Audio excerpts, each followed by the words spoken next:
Hi, everyone. Good afternoon. Good morning from wherever you're reaching out from. My name is Sam. I work with SGS Global Sports. And basically, the reason for this is to network and also to educate ourselves about what the football business entails and also about the scouting business, basically. So, can we quickly have a brief introduction then prior to him coming back from Coach? Can we start with you first, sir? Can you just introduce yourself so the people get to know you? So we can just use 5 minutes to introduce ourselves before Mr. John comes back. So, Johnny, let's just do a quick introduction before you go in, please. So, Mr. Coach, can we start with you, please?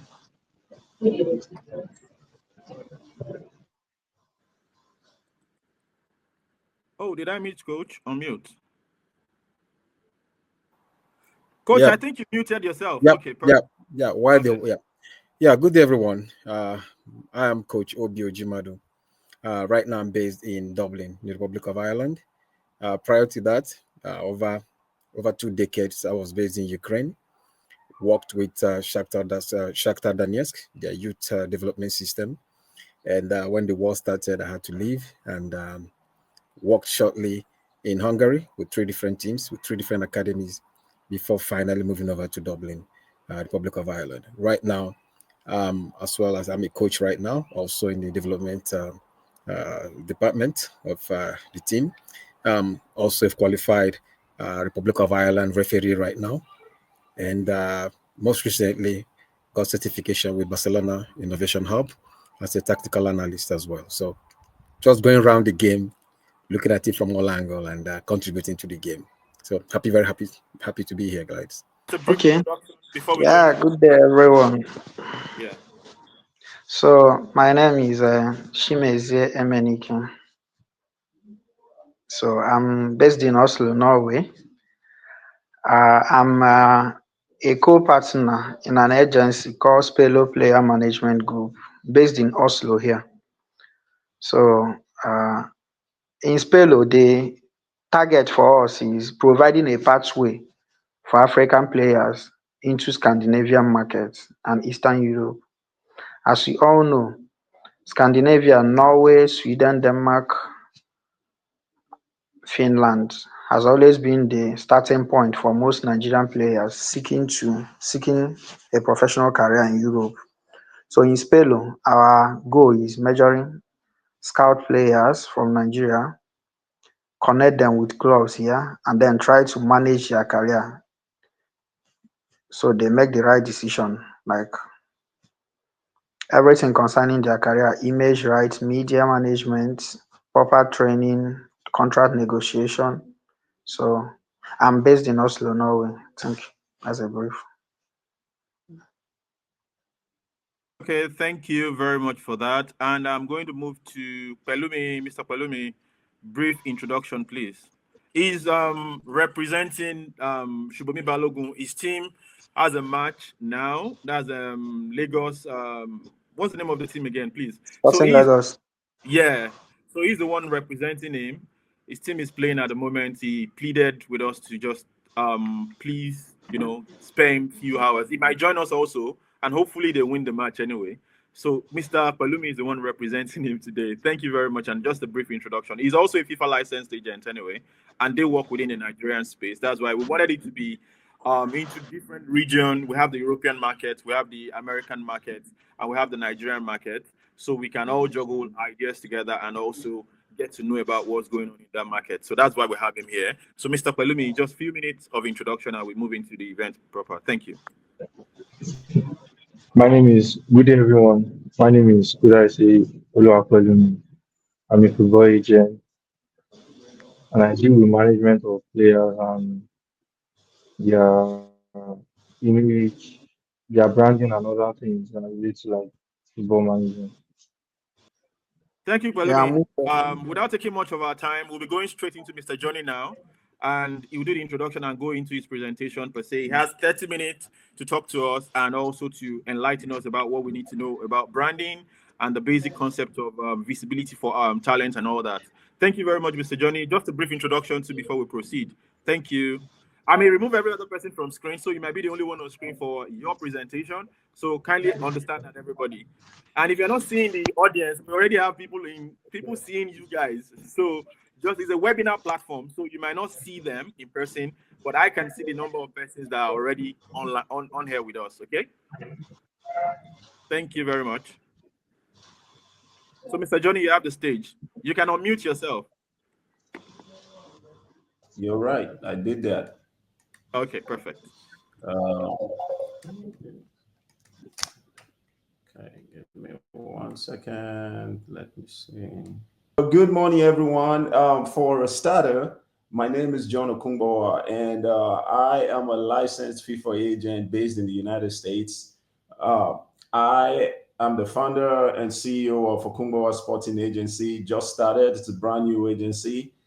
This is a global football management branding brand that works with players across Europe, the Middle East, Africa, as well as Asia. My first source where I start to scout for my players is actually Nigeria. And I have a lot of connections with Ghana as well as Egypt, Morocco. There's a lot of activities right now all over the world pulling me here and there when it comes to Okungbowa Global Services. Beyond my agency, I wear a few more hats. I'm a board member of the North Carolina Youth Association, sporting advisor to Stanley County FC. That's a club that is also based in North Carolina. It's owned by one of my very good friends who's from Liberia. They're doing a great job out there. They have the full support and backing of the state of North Carolina and especially Stanley County. Great team, lots of great talents and people you guys should meet. And outside that, I also work as the sporting director at Footright Football Academy, which is an academy that just started in Benin City, Nigeria, that is looking to also change the landscape of football activities in the state of Benin City. We're looking to put up great activities, if not even greater than what we currently see with Sporting Lagos and Ikorodu FC, as well as Raymond Stars. So a lot of advice and a lot of talents are involved in making sure this is possible. And lucky for them, they also now are starting to have the backings of the local community leaders and individuals. So anyways, let me just say this right now before we move on. I mentioned this to my colleague, the host of this event earlier, that there are several opportunities in the Bundesliga right now that we are looking to fill that requires specific brands for the players. So if you are interested in learning about this, feel free to reach out to me on Instagram. See if you have a player in your agency, your team that fits the profile. We're still looking for a few more candidates to fill that spot. It's a life-changing opportunity. Just wanted to throw that there real quick. So again, it's truly an honor to speak to you guys, especially in the presence of esteemed academy owners, club owners, and participants from all over the world. I'm not going to lie, I haven't really had a lot of sleep and a lot of rest because I've been thinking about what message can I share that is relating to visibility, branding, and marketing matters. You know, especially for those of us in Nigeria, we know that the landscape in Europe and in America is totally different. It's a different playing field. In America, there's talent everywhere, but only the rich survives here for the most part. In Nigeria, it tends to be the same. Only the rich or those who have sponsorship seem to get the visibility that they need. However, we have a lot of individuals that have been doing this for years, working so hard to create the platform for individuals with the talents and the gifts to play this beautiful game that are unable to provide the necessary supports that they need for themselves or those teams as well. So good job and congratulations for all you do. Just keep at it. you're doing a lot and you're changing a lot of lives. And this is in reference to our dear brother who mentioned that he runs an agency based out of Oslo, Norway.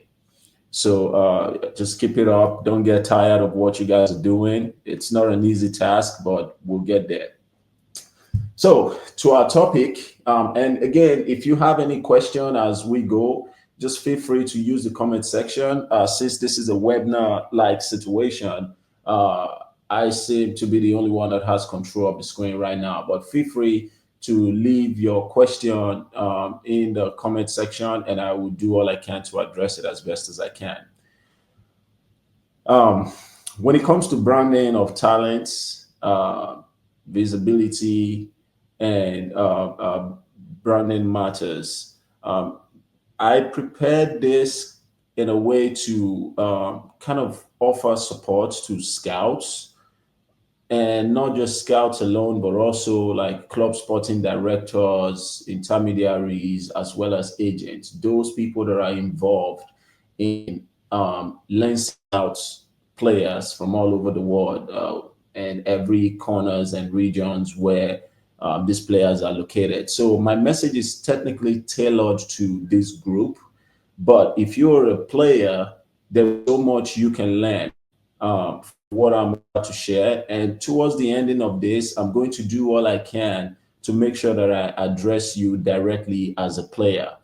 I did that specifically so you can listen to the end of this webinar and see what message is back there for you, because I get a lot of messages from players that are very good. They tell me that they are very good, but at the end of the day, there is no brand to, back up what they're saying. So look out for that message. And if you're still with me, just feel free to leave a thumbs up in the comment section, or just leave a message that says, "Hi, I'm still here," and I'll continue the message.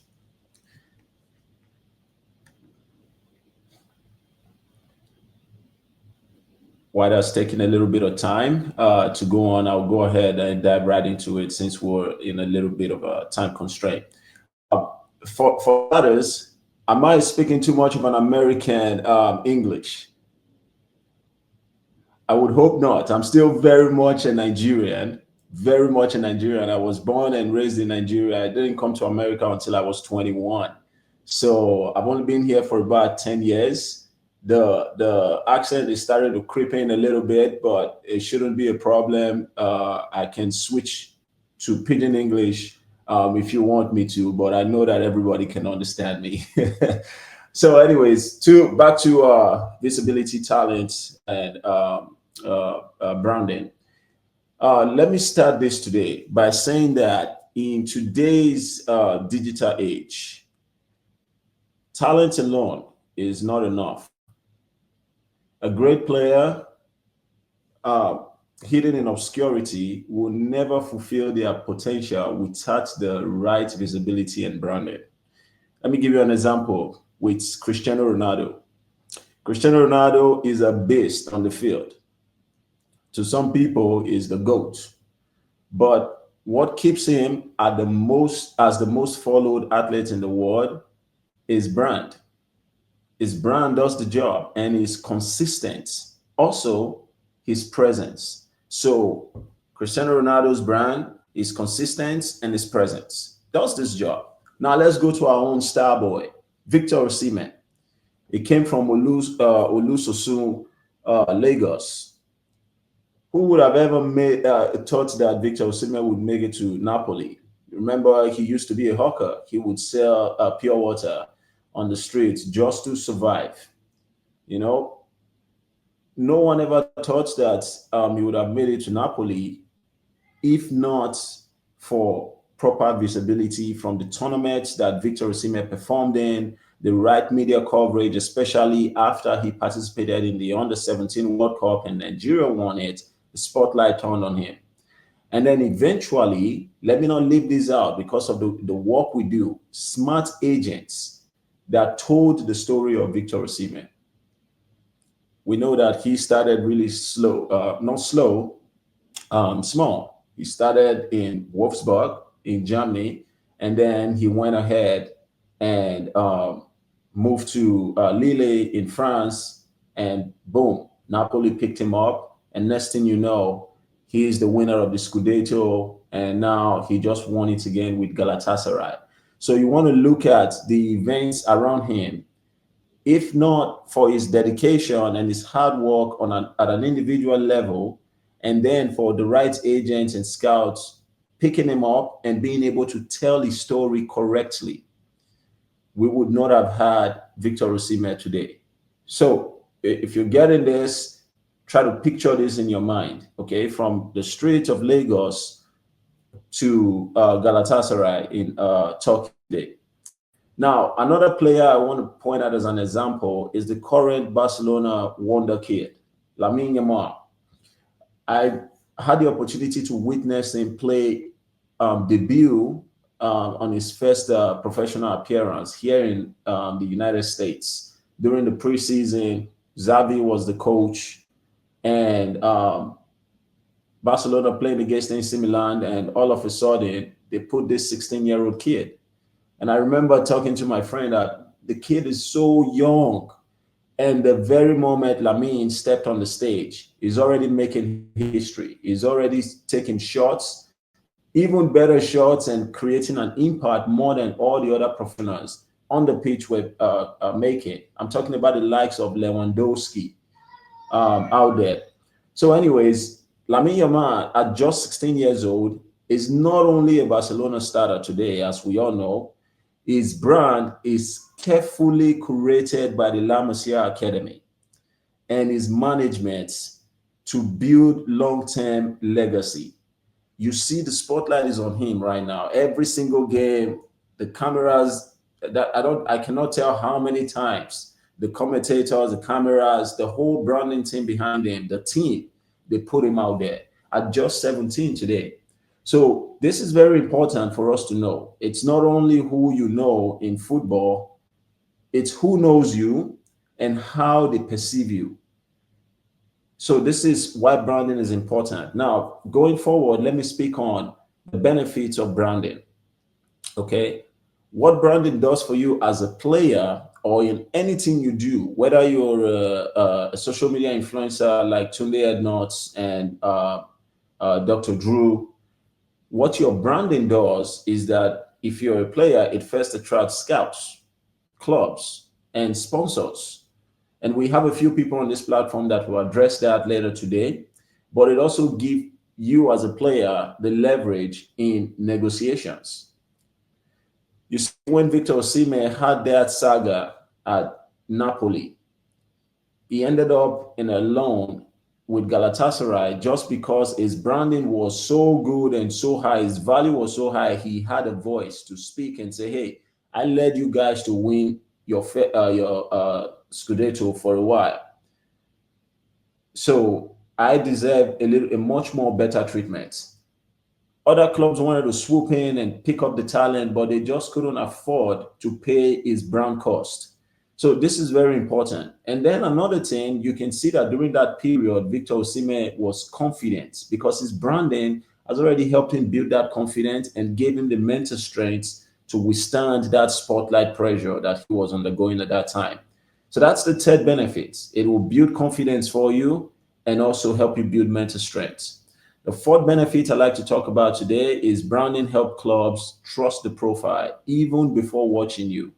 So when players, they write to me and say, hey, I'm a player, I'm very good at what I do, I score goals every single game, and you need to see me when I play. I'm like, absolutely. This is what I do. I want to see you. I want to find that next best thing, the next N'Golo Kante. I want to find them. So let me see what you do. And then I come to find out that a lot of these players don't even have a brand behind them. And then that just complicates the whole system of my job entirely. So it's important that as a player that you understand these four benefits. That one, it does attract scouts, clubs, and sponsors. Two, it gives you as a player the leverage in negotiations when it comes to contracts and transfers. 3, it builds confidence and mental strength. And then 4, it helps clubs trust the profile before even watching you, not just clubs, but agents and scouts. So, anyways, let me move forward now to some of the disadvantages that you are most likely to encounter if you are being represented by poor brands, or your visibility is very low, or you don't even understand why there is need for you to market yourself properly. The first thing you will experience is that this leads to you being overhyped without substance, and this can destroy your career. I had a kid who told me that, hey, there's this one guy that plays for Sport SC Braga.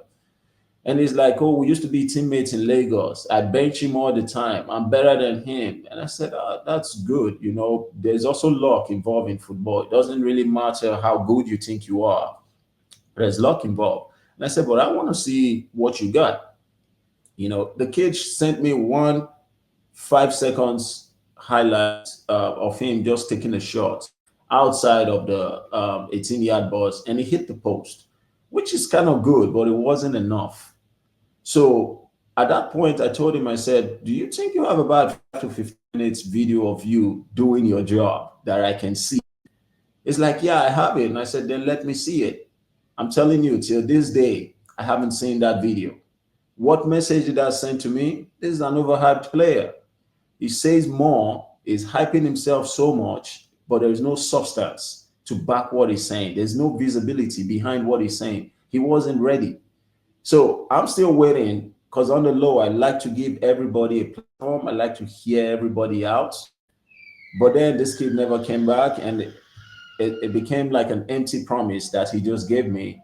I'm not chasing him. I'm waiting for him to make that video and come back and say, hey, here's the video of me doing my job.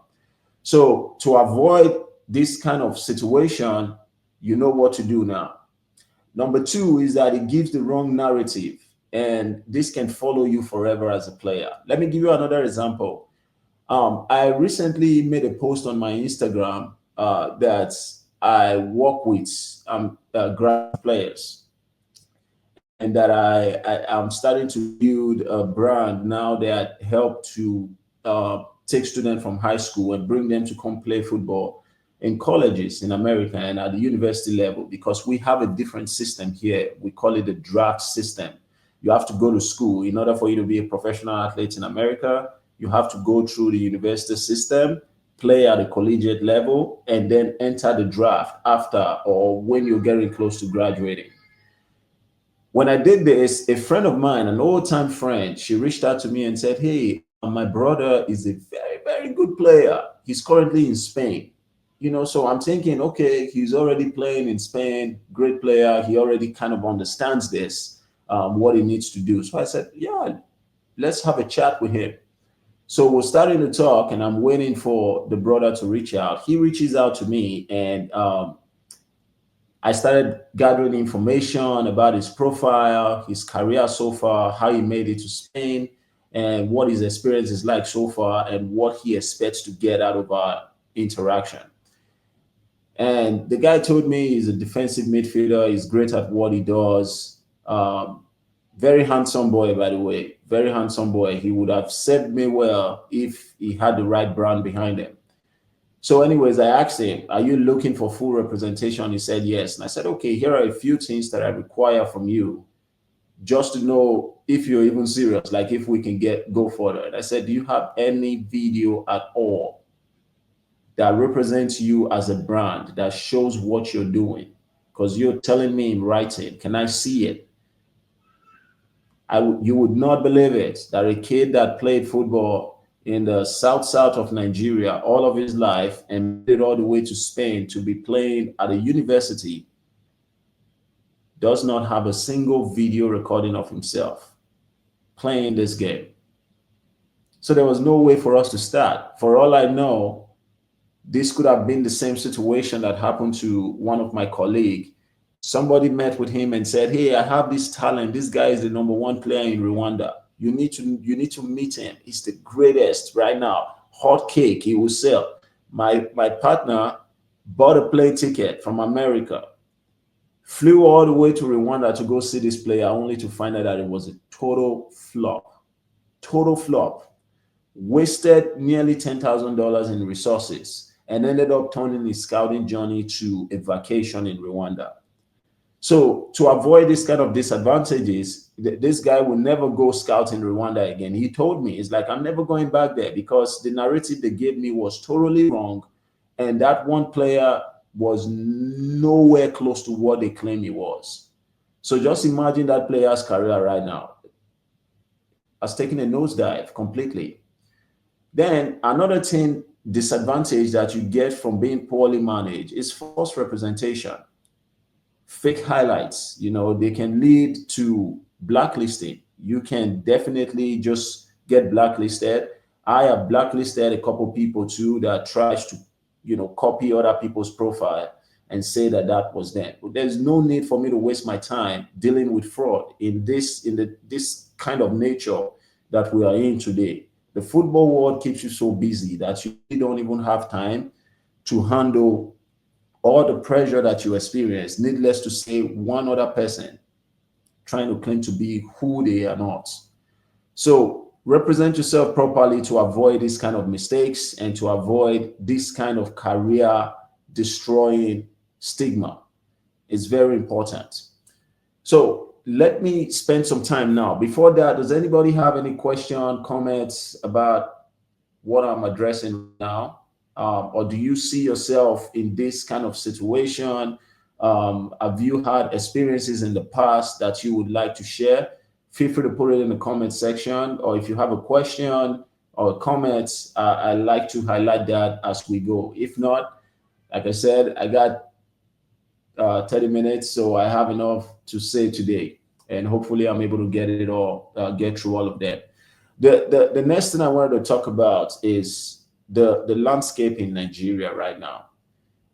Like it or not, we are the best at what we do. In America, the best doctors are Nigerians. If you go to Wall Street, where stocks and money are being moved around and controlled, some of the best analysts you find at Wall Street are Nigerians. Now, even down to American football, it's a different sport. Just in case this is new to you, it's a different sport. In America, we call football soccer, and football is another kind of game.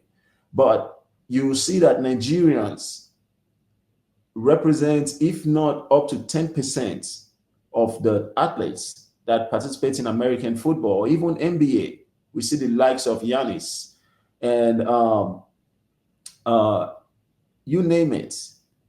We're good at what we do. But when it comes to grassroots football in Nigeria, there is still a lot of improvements to be made.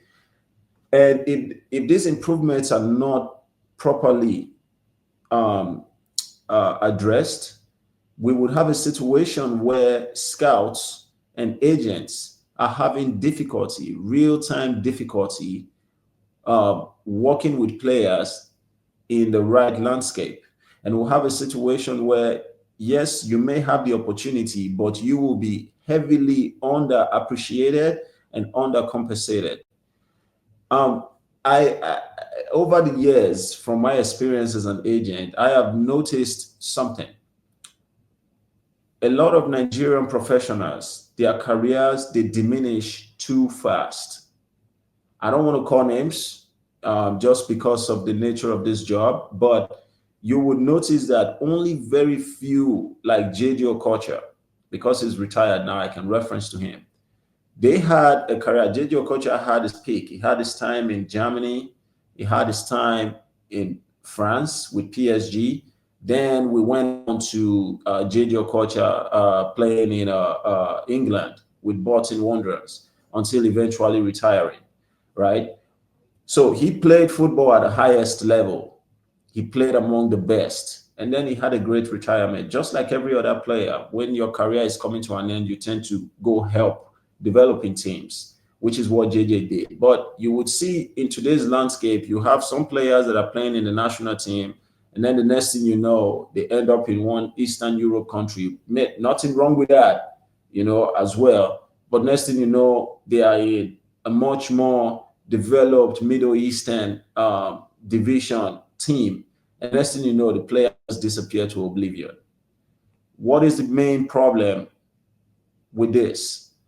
There was something definitely wrong with their scouting background. There was definitely something wrong with their career planning. There was something wrong with their startup, with the way they began.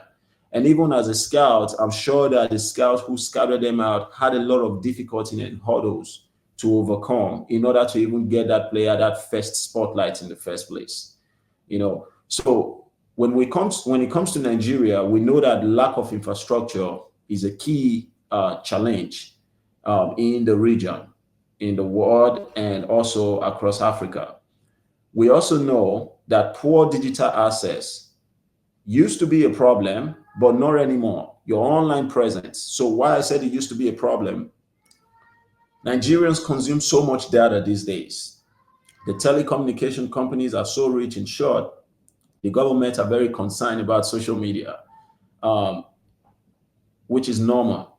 But I also think that this is also being underutilized when it comes to soccer, and it's causing some struggles for scouts.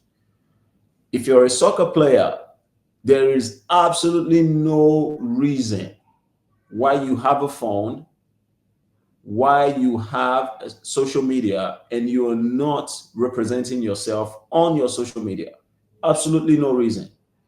There is absolutely no reason why you should be more concerned about gist and gossip than you should be concerned about posting highlight videos of yourself, you training, any brand endorsement you hit. It's hard to get in Nigeria, I know that. But if you have a scout or an agent that is watching you, there's absolutely no reason why you should not be doing this. There's absolutely no reason why you shouldn't have LinkedIn and learn how LinkedIn works. Why you shouldn't have Instagram and learn how Instagram works when it comes to football. Absolutely no reason.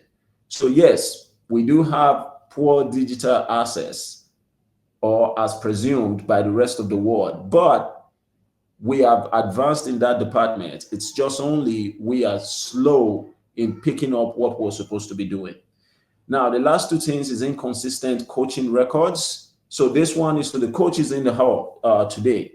As a scout, one of the struggle that I have when I'm presenting a player, or even as an intermediary or an agent, I have this opportunity in China one time where they wanted female players from Africa, because as part of the Chinese Africa Expo that was being organized by one of my partners, the Chinese Association wanted African females to participate in their football and also help develop this. So he said, send me the best of the best you can find.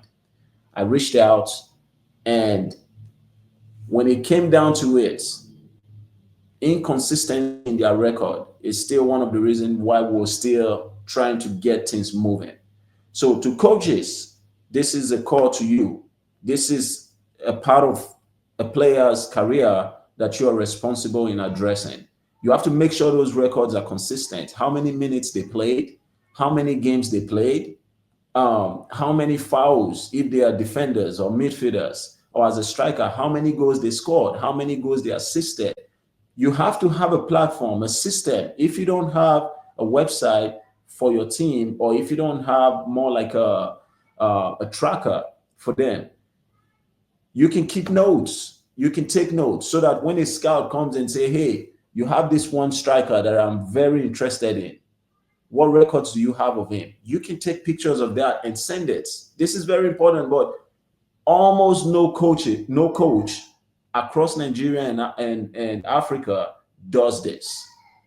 And even in America, I see that struggle as well, but we just have systems. We have systems like Y Scouts. We have other applications and apps that allows you to do this. So for those of you that are smart with business, this is an idea to tap into. I know that I'm building something relating to this as part of the advice that I gave to Stanley County FC, and also as part of the advice that I gave to Stride Football Academy, that we have to have a system, an app tied to our website where we can document each player's stats. And when opportunities arrive, We don't have to say much. All we need to do is go there and we pull it out and boom, there we go. You have everything. You can, I don't, as an agent, I won't be saying much. I will just take that stats and show it to the scouts of the representing club or the agent of the representing club and say, hey, look at this player. What do you think? Backed up with highlight videos. And I'm telling you, we're in a totally different conversation right there. So then the last thing I want to address about Nigeria today, before I go into like explaining a few things, is the fact that a lot of the players and coaches have zero media or video archives. This is so painful. I remember I talked to a player one time. I ran into the dad here in America and he said, oh, I have a son and he's so good. He has told me that he wants to succeed in football. He's doing well in school and I want to support him. As the dad, he said, I want to support him. He's my son, he's my oldest. I want him to succeed. And I said, okay, let me see. Where do we begin? Where does your son play? He said he plays for an academy in Nigeria. And I said, okay, do you have anything to show me? Just so I start to have an idea of this player and what he's good at. And he said, we don't really have that. Let me check with the coach. He reached out to the coach of the academy. They came back with absolutely nothing. Now, that was not even the end of it. I said, okay, going forward, can you at least invest in a camera? A good mobile phone is enough, or a camera, and just follow this kid and just record him. When the dad got there, he did that part, but the academy refused to allow this kid, the parents, to record him while he played. So it didn't make any sense to me because this is my job. I'm like, okay, what is your purpose as an academy right now? Okay, and I don't mean to rub off on anybody in the wrong way because I know that there are club owners and academy owners right here. But I just want to tell it to you. You are failing. If you are failing to record your player, document his highlights, create video archives for your players, and then when the parents are involved, which this should be a key part of a player's career too, you want the parents to be involved. You should not be the one telling them that they cannot do this. I do not know what law is that says that you cannot document a player from playing. Only from Nigerian clubs have I been hearing this problem, and it's repeating itself over and over again. You really want to put yourself out there. You really want to have videos of your players. And in your club, there should be rules, right? If you don't want any scout or anybody to just come and pick up your player, you should have rules to let the player know that, hey, if anybody makes an approach, you're coming back to the club to let us know because we are the ones putting in the work to put you out there. But all I'm simply saying is that as an academy owner, if you run a football club and you have players involved, this should be a key part of what you do. Other than kicking the ball on the field, we need to see what you're doing. We need to see what you're coaching. We need to see the system, the strategy you're playing. We need to see the kind of players you're working with. Do quality videos and allow parents to do this. If you don't want the parents to record all of the other players, you can also say something like, hey, at the end of the day, we want a copy of this video to make sure that the rights of the rest of our players are represented.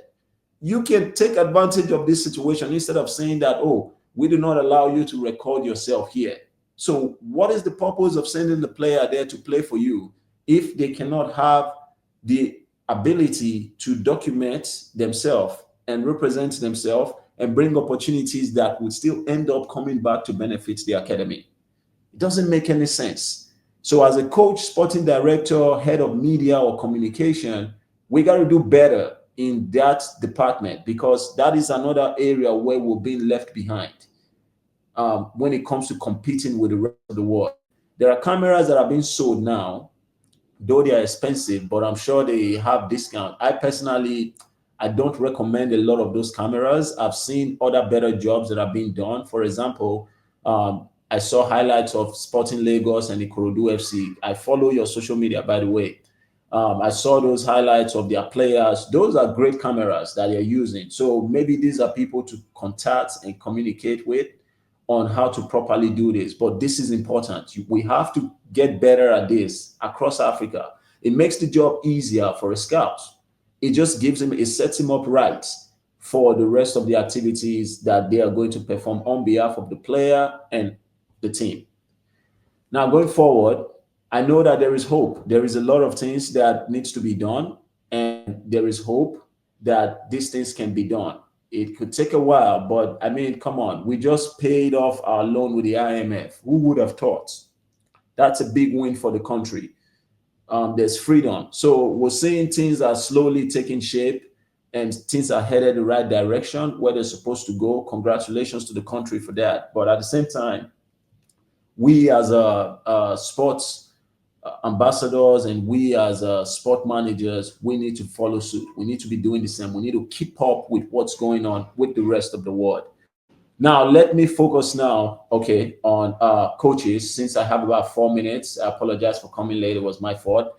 Let me talk to coaches and scouts, your role in branding. So for starters, branding starts from the touchline when players are involved. Scouts and coaches, you are the first brand ambassador of any players. This is why I was stressing it so much that our players, it's important that you give them that visibility that they need. Allow them to put themselves out there and help them do so.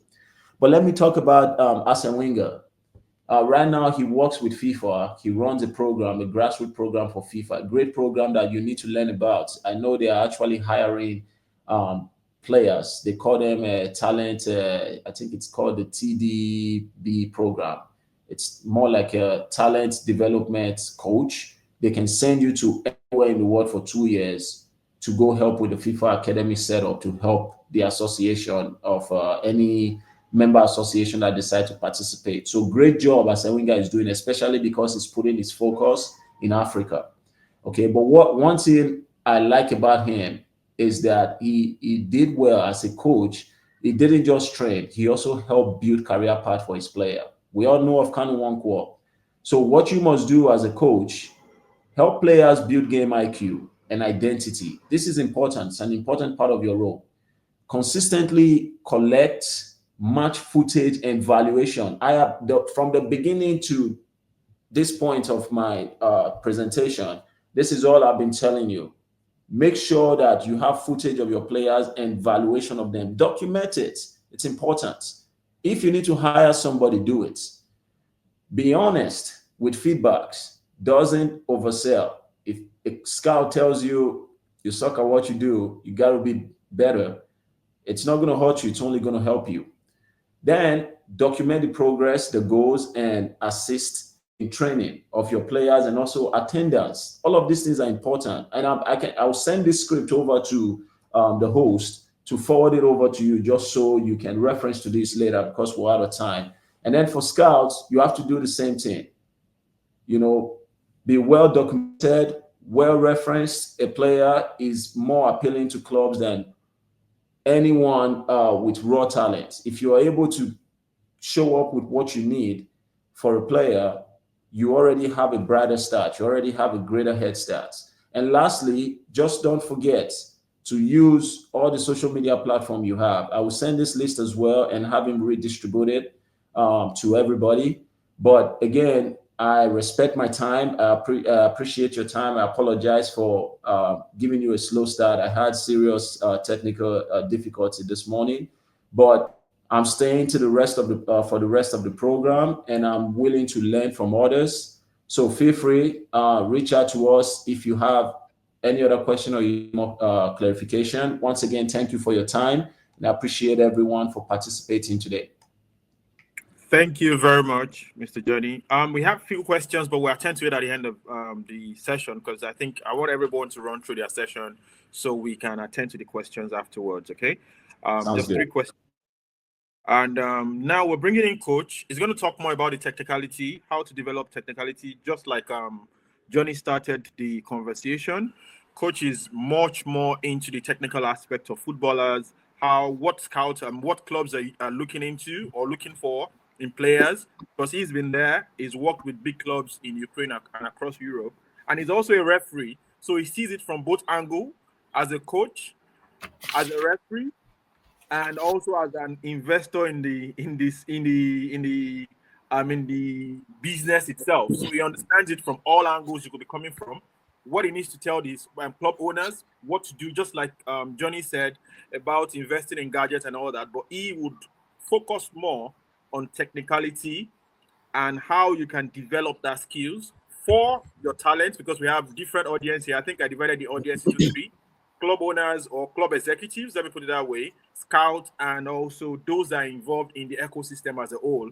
So he will talk to us about that, and then we'll proceed into the other aspects. And the final conclusion will be how to set up your transfer market and other applications to put out your players for. And I think next to be Emenike, he will talk about networking, how to get your talents out there, how to market them, because he works with a top agent in his country, there in Europe, and he also works with Atike. I think a lot of people know Atike, the manager of Boniface and a lot of things. He has one of the biggest sporting agents in Europe, and he manages one of the top and topmost players in Europe and across Africa also. So he will be speaking next after coach. So please pay attention. This is helpful for all of us. It's not just something we're doing just to get views and all that.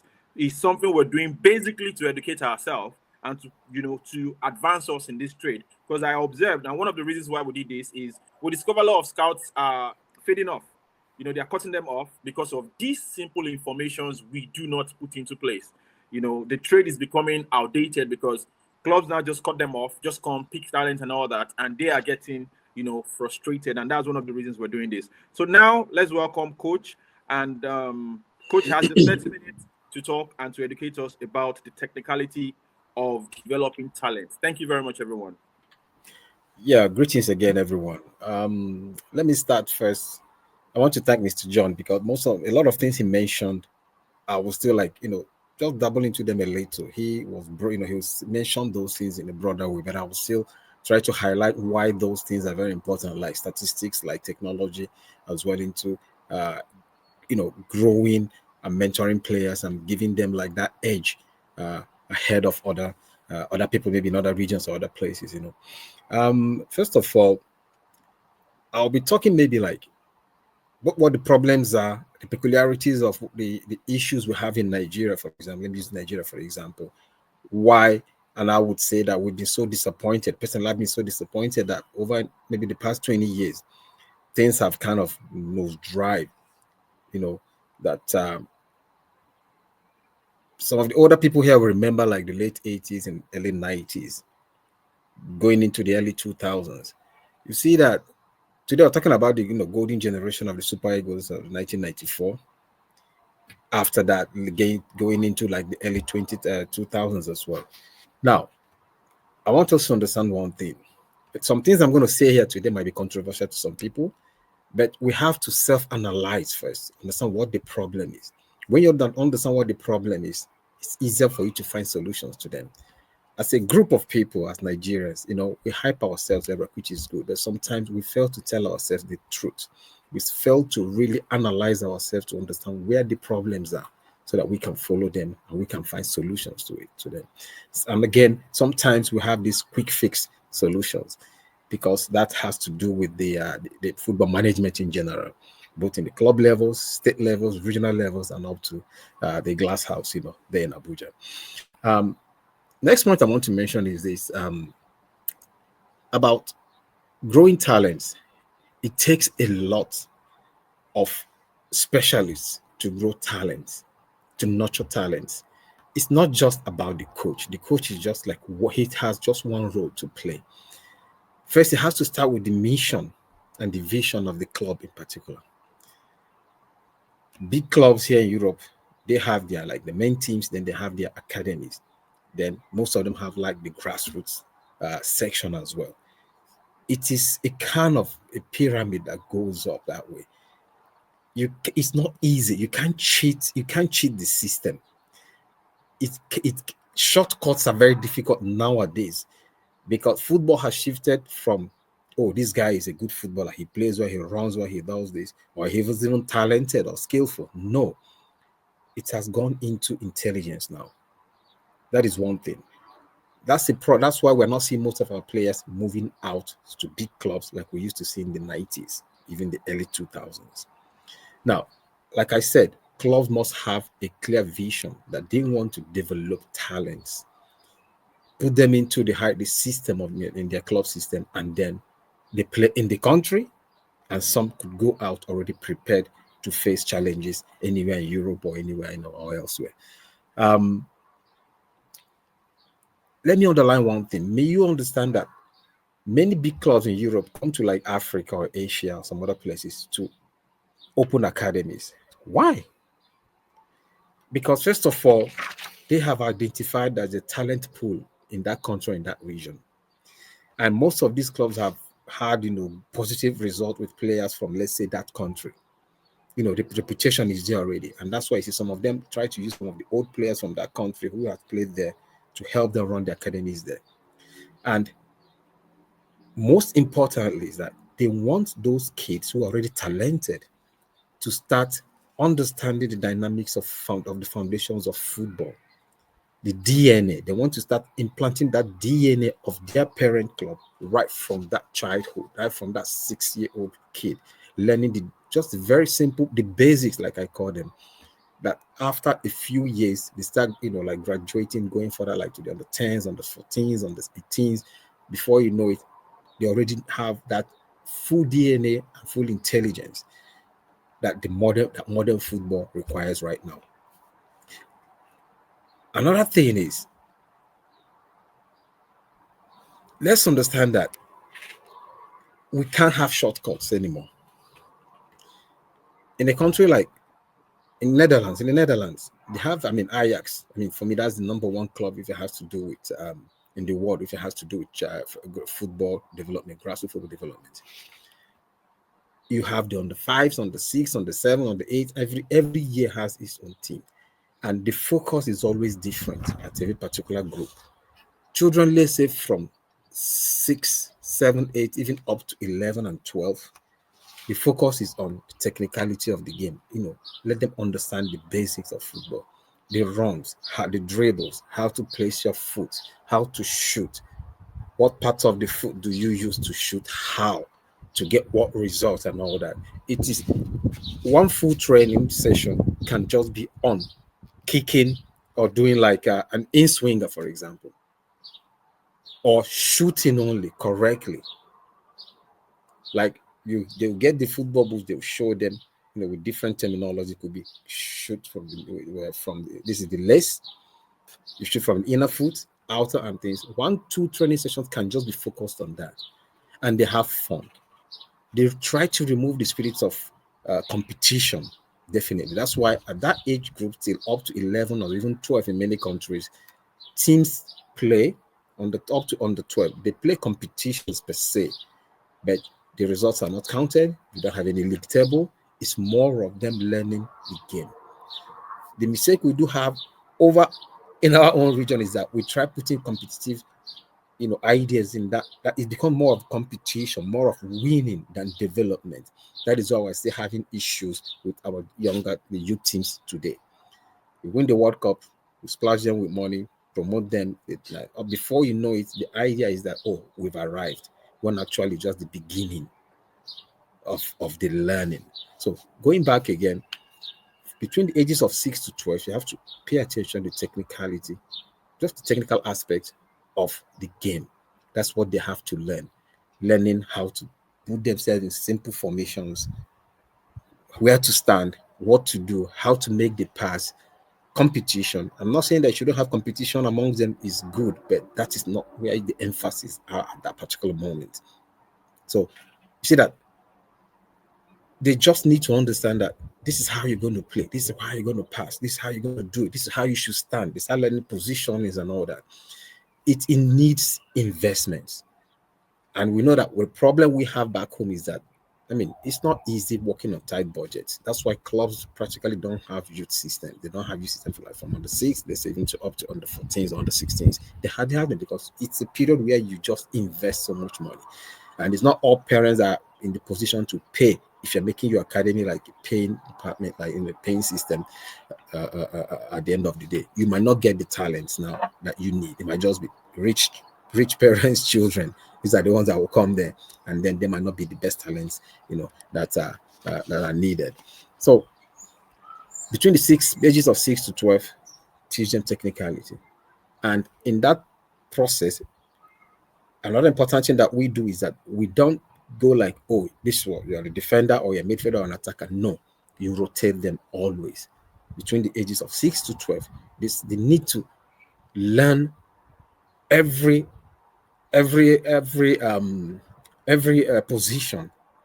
And after, when they start getting to 13, 14, that is when you really know this is where this guy can play very, very well.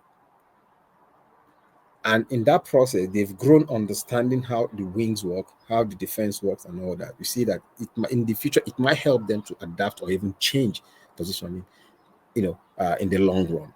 Then when you start going after 12 years, you start talking about now the tactical aspect of it. That's when you start, hitting it deep in. They start understanding the formations, the 4-4-2, the 4-3-3, the 4-2-3-1s, and all that. Then trying to understand what to do with the ball, without the ball, the movements you have to do, so that you don't lose shape, whether you're in the defense or you're in the midfield or you're attacking. They start learning how to go into overloading and all that, so that at the age of 16, 17, you already molded the player. Like I said, one guy will say that at 13, 14, that is that peak, that age. If the player doesn't have it again, it will be very, very difficult for that player to make it in football in general or to even get to an academy. You might have exceptions, of course. There are some exceptions that might happen, but in a structured system, you already notice those players from the age of 6 when they get to 14. Things will change along the line. Some that we are like looking so fantastic, they might get to 13, 14. That's why everything moves right. And the ones that are just like, average, before you know it, they might be the ones that might, go up and even become more successful in the future. So that is very, very clear. Now, getting into the higher cadre, like the main teams, the senior teams. Let's use our own country as an example, NPFL, our league. Now, when scouts, especially in modern days now, what they do now is this. When they are looking at players, they want to talk of trials or they want to come to do scouting and all that. Nowadays, it's hard for people to even travel to go and do scouting. They're already, what I'm talking about, the technical aspect of it, where they have the Y Scout and all those programs that can help you have all these things. Teams have all those, they have, the data departments are there. They combine and they get all this information. How many minutes played, how many goals this player has scored, how many tackles, how many this. They will get all this information so that if you bring this and give to a scout, he sits down, analyzes it, he understands what they play. He doesn't even need to come there even. Even the videos are even enough to go like, okay. He will have already expectations. So even if he decides to come over to come and watch that player, he's coming over there. It's then to make the final decision. Now, everything will depend on the level of the game the person is playing. Then they will now get, okay, this is what this play is all about. Now, another thing is this. Every team or most teams in Europe, they have the different departments. Have the technical department where you have the analysts, you have the data, the performance analysts and all that. The main thing here is this. When they are thinking of going to a place to look for a player, or when they go like, oh, an agent says, oh, I have this player. He's this, is this, is this. Now, this is what they do. First of all, they will look. One second, I put it down here somewhere. What they do first is this. They will say, okay, what's the current environment where this player is at the moment? The past, the current. They look at the technical, the tactical, the physical, the psychosocial aspects. They try to analyze this player. Now, they will now go second, the level of competition, which is very, very important. They will get, okay, if this player is so good, where is he playing? He's in the NPFL. Okay, what's the level of the NPFL? Nigerian teams have, how many of them have in the recent years have won like the CAF Champions League, or they've won the Confederation Cup or what? CHAN, they go, nothing. For example, they'll say, okay, the player, even if when he played in the continental games, what impact did he make? Now, they look at the matches, they look at the level of the competition, they'll be ticking the boxes. Now they look at the football culture of the country.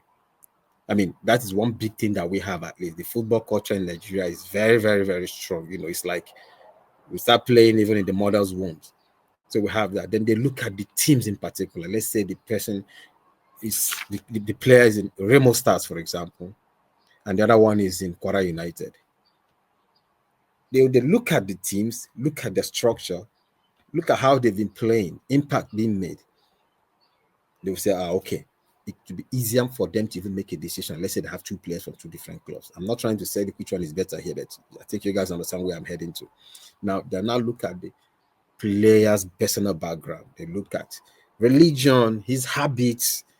You know, they will ask all these questions. They want to understand his psychological picture, because he's going somebody that they will take from that place out.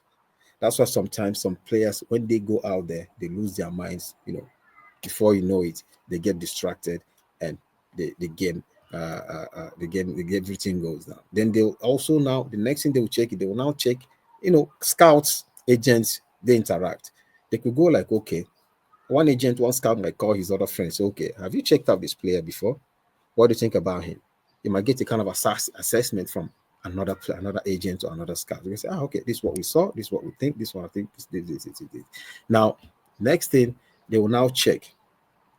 So, okay, this player, is he in the national team? On the 17, on the 20, or is he in the national team? Now, if that player is a national team player, a big tick in the box. That is why sometimes we see that some players are trying to be, even just to be invited to the national team. There's a reason for that. Even if they don't wear the shirt there to enter the pitch, there's a reason for that, because the box is somehow ticked. Now, even if the player is in that national team, they'll check his impact, the impact of the national team itself in the continent and elsewhere. So this will give them an eye when they put all this with all the technical data they've gotten, you know, the analysis made by all the different departments. They now look at the videos, they look at all these things that I mentioned already. Then they might say, okay, let's go watch him, or let's invite him over for trials. I want us to understand one thing. I've mentioned it earlier, the level of the game in our country. Unfortunately, it has gone so low that in the past few years, we found it very, very difficult to move players from the NPFL to a big team. Straight on. And that player goes in there, he makes impact. In the 90s, why do you think it was that easy? Because the league was strong. Then that league and the level was very, very good and strong. Even in the continent, you see the teams are doing well, the engine bars and the canopilas and all that. You see that league, the level of the game makes it easier for us to now see the stars, those gems there. Understand what I mean? So that when they move and when the analysis is done, so what's the level of the league that this guy has been thriving? Oh, that's the NPFL. Oh, wow. This team, they won this one, Continental that way. They did this. Oh, okay. Now, when that gem comes up with the good aspects, with the information already gotten about the league and the way the club has been playing, they go like, okay, this is somebody we can look at. But when they go look at, okay, what's the league? Is one league there like in Botswana or anywhere there, and this is the highest goal scorer there? Big question comes. Moving to our own country, our own highest goal scorers, many of them after scoring banging in goals, 20 goals, 25 goals, they go to Europe. You see that many of them, they do fail. Even going to other African teams, African countries, they still go there, they fail. That's the point I'm trying to make. The quality of the league. You might be so good. Let me use the phrase local champion, but I want to use that for you to understand where I'm driving at. You might be good here, but when you go out there to compete with other people at higher level, you see that it becomes very, very, very, very difficult. So, again, what I want to underline is this, that modern football is totally different from what we saw like 20 years ago. It's not about strength again. It's not about, what you look like. It's about football intelligence. Because now there's data that from what they call individual player performance per play. It means decisions that you have made. What were you doing when you are defending? What were you doing with and without the ball? With and without the ball. What were you doing when you are progressing in the middle of the park there? Even if you are not there, how were you positioned? Did you position in a way that you make it easier for your own team player to move ahead or to make the right decisions? And when you get the ball, do you make the right decisions? And now, let me roll back again. It goes back to even when that person was 6, 7, 8, 9, 10. The kind of drills that you let them learn will be like making decisions even in tight spaces. You might be good, you might be dribbling and all that. No, that's not what they might look at. It's what kind of decisions do you make in tight spaces when things are bad? What kind of passes have you made? How did you solve problems? Because football is more about, it's so structured now that you have to know where you are. What do you do without the ball? What do you do when you have the ball? What positioning? And again, when you find yourself out of your position, let's say you're a left wing, you're a left back, you've moved forward. Now, what do you do after that? How well have you progressed? And how easy was it for you now to come back to your own position? How do you relate with your center back, for example? So these are things they look at. So your individual skills now, your talent might now not be enough, but the way you work with your other players, the way you work within the formation, this is now what counts in modern football. And that is why it's very, very important for these things have to start getting into the players, into their heads right from the age of 6, 7, 8, 9, 10. They start understanding how to play, how to find solutions when you're in tight spaces. Like they say now, it's even more of intelligence over instructions. What do scouts wait for again now? A coach, a player might come for trials. They will just give you instructions what to do. This is what they expect you to do. But believe me, you all know that things don't work out like that always. Now, when you have non-standard situations, they now look at how did you come out of that situation? Your intelligence. Do you read the game? How do you make split second decisions? Why do you solve problems with technical solutions? Now, and what they do is when they see how you make those decisions and they see you are doing it well, they will now use that, bring it into the training process, not them putting the training process on you. They can now use that and now design the training process. That's why some players, that's why they're like the center of the games. Sometimes the game is built around some players because they've analyzed what you do. And now they can even try to now get your own team players now to come understand how you play. And then that's why sometimes when the analysts will read the game, say, okay, it's time to change them. I bring in a particular player and then to be he might come there now to be like, to change the whole game. Others adapt to him and then boom, everything changes. Again, going back, everything has to do with the right training, the right analysis of the players, the right analysis of situational problems. How does this person come out of when of this kind of situation? So now we also know that in many countries pay attention to different kind of attributes in players. For example, in Spain, tactical intelligence is very, very important. Short passing, combinations, tiki-taka, and so on. That's their own way. Will your player match into that kind of play? In Germany, they are more of intensity, efficiency, and discipline. It works for them perfectly. England is physicality, direct play, and all that. Well, in the US, athleticism is there and the structure. They might not be winning the World Cup, but the structure, that's one thing I love about their own way. And they love that athleticism generally. So how will your player also adapt in any of these kind of situations, in any of these countries? Everything goes back to the preparation, again, this person had when he was growing up. They look at all these things. So when you look at all the combinations of things I mentioned, now you look at an average player, any player that you know in the NPFL, you go like, ask yourself this question: how well would this person move? Unfortunately, for a long time, it's been like we think, oh, this guy is good, this guy is good. Boom, let's take him outside.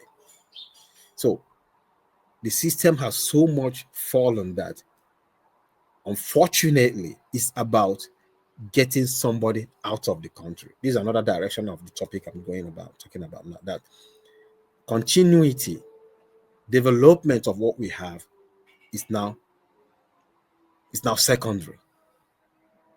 It's more about he's good, he has to go out. He's okay, he didn't make it there. Let's find somewhere else for him. And then we fail to develop them. It's about now marketing, about just like making it look good and see where he fits. That's why, unfortunately, no matter how bitter this might sound, we find many of our players leaving the NPFL going to Eastern Europe. Well, Eastern Europe is not even bad lately, we know, but they might find themselves in places like Albania, in Azerbaijan, some Iran, in some Southeast Asian countries. I mean, and when you look at these players, these are players who are like stars in the league, but well, no payment and all that, which is a different topic altogether. So let me start rounding up, in general. The main point is this: early technical development matters. Between 6 and 12, they call this the golden age of learning. 6 to 12 years, the golden age of learning. That's where they get all that, developing the motor skills, like we call it, the ball mastery, coordination, and the technique. Motor skills, ball mastery, coordination, and technique. This is the age where they have to learn it. It's not about winning. This is when you start sowing the seed of growth and development. We don't look at results at all. What do they look at? Ball control under pressure, 1v1 skills, passing and receiving with both feet, awareness and decision making, balance and agility. Between ages of 6 and 12, this is what they focus on. And then the children will start enjoying the game. For them, when they're playing the game, it's more about having fun, not about just winning outright. But they're learning and having fun. That is what you're about. And then get your players to learn how to play in any kind of situation. If they are already ready, how do you make them ready for any kind of situation, any kind of game, anywhere? They have to now be active in different game scenarios and formations, roles in various positions, even at the younger age, to 14, to 15, to 16. They can play at any position at any point in time. That's how you get them ready for the bigger picture. It's from the 15, 16, that's when you now know, okay, this is where this person is good at. But if anything, he can move over. Or if he finds himself in another sport, by instinct, he already knows what to do. That might not be his position. Then small-sided games. That is where the creativity is demanded. Because they are too small, the spaces are not that much, then you start thinking of the solutions, being creative, how to come out of problems, how to make the quick passes, scanning. This is how you learn them. This is the time that it comes into the children's head. Sometimes you even leave them. Don't give so much instructions. You leave them. But this is what we want to do. Remember what you've trained. Then you see them now learning decision making.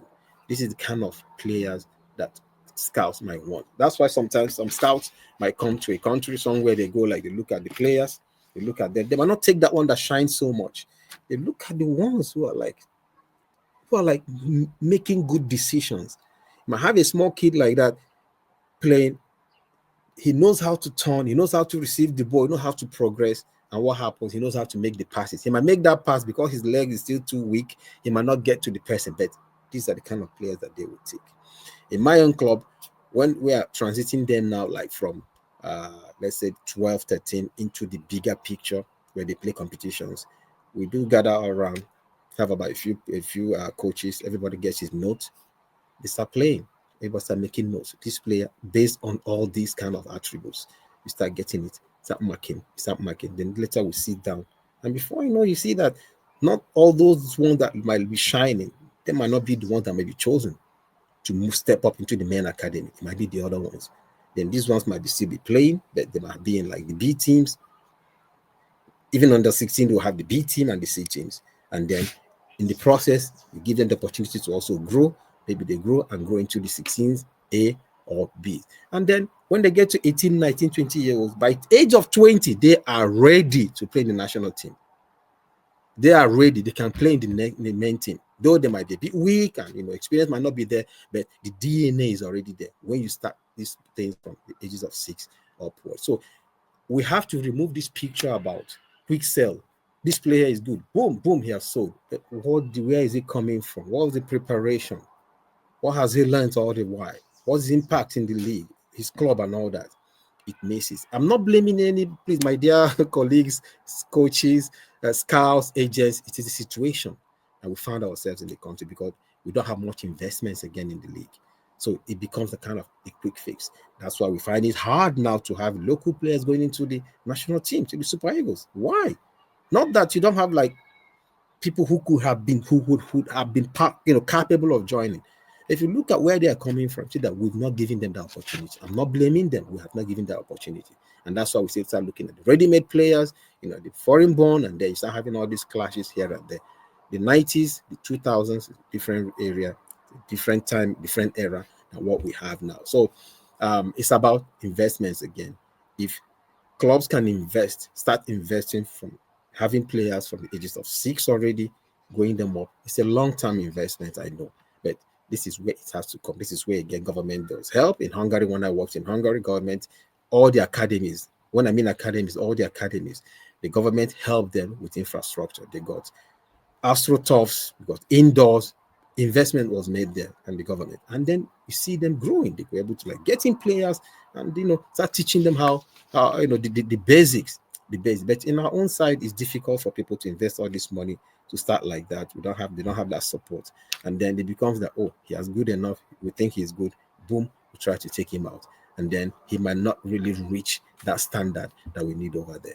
So it is very difficult, but again, I encourage everyone, or the club owners, or the coaches, the scouts, the agents. We know it's very hard for all of us, but I think we shall get there at least from. And I'm praying when the right things come happening. I have some projects in my mind. Also, I want to come back and make an impact. When I'm out here looking at all these people I'm helping so much, seeing them grow, or looking at my boys from Shakhtar Donetsk, I'm not going to name them.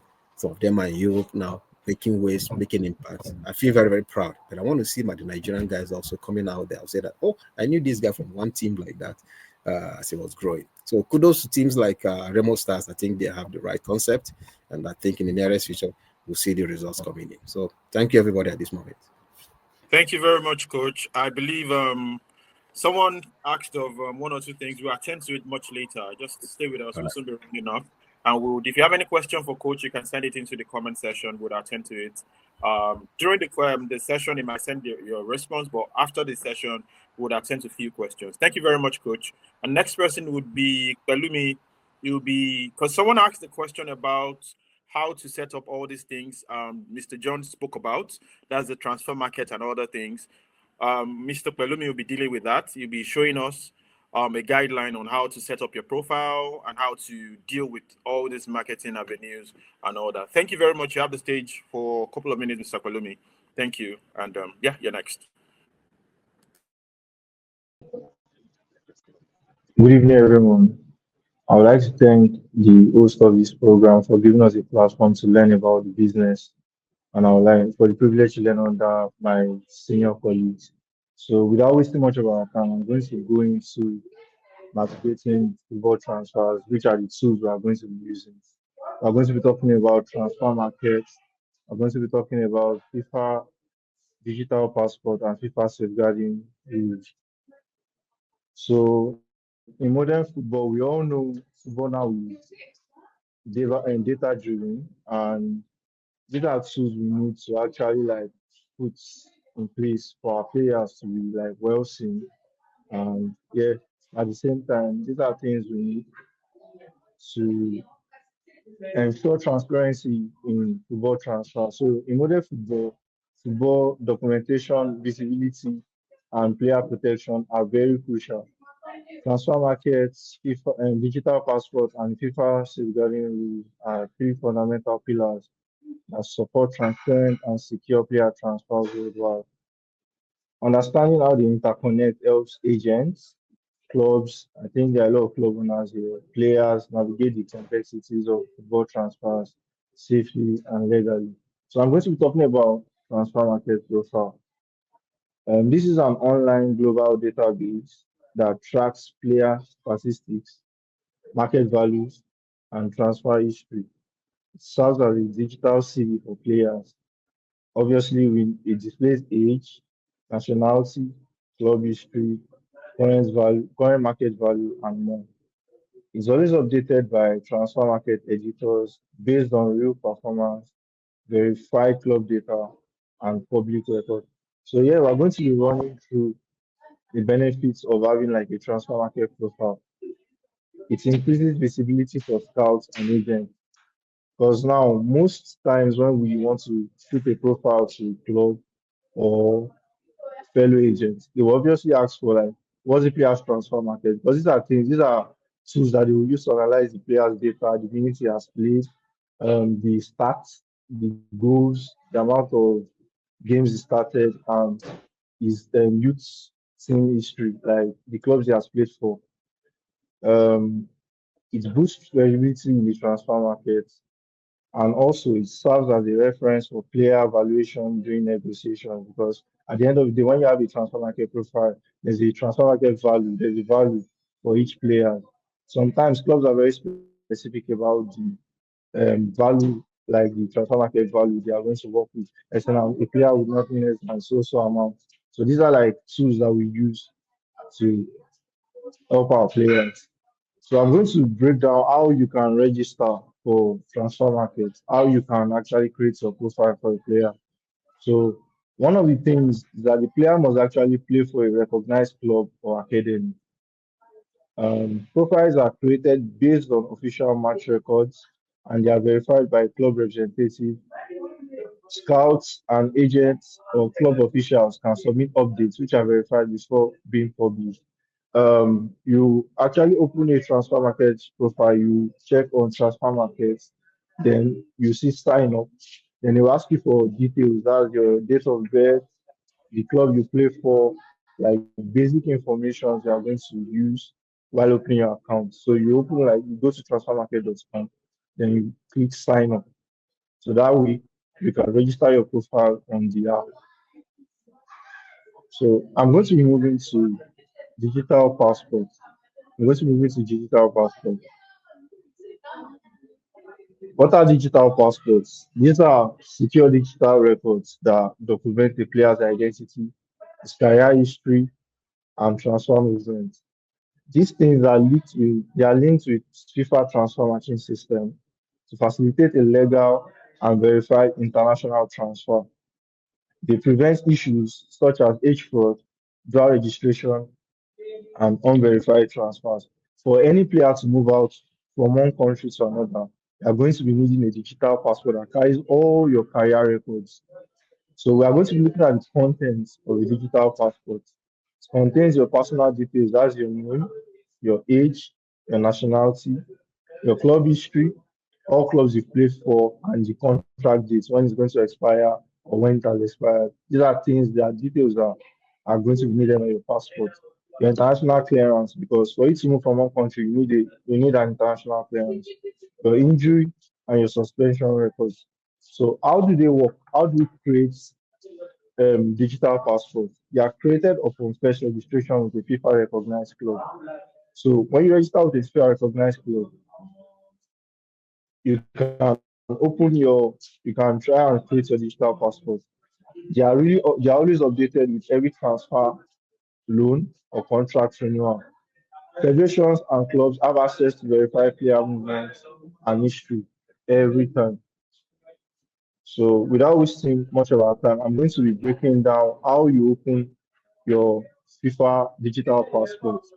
So you register with a football association or a FIFA Connect platform. All of us here, we all know about FIFA Connect.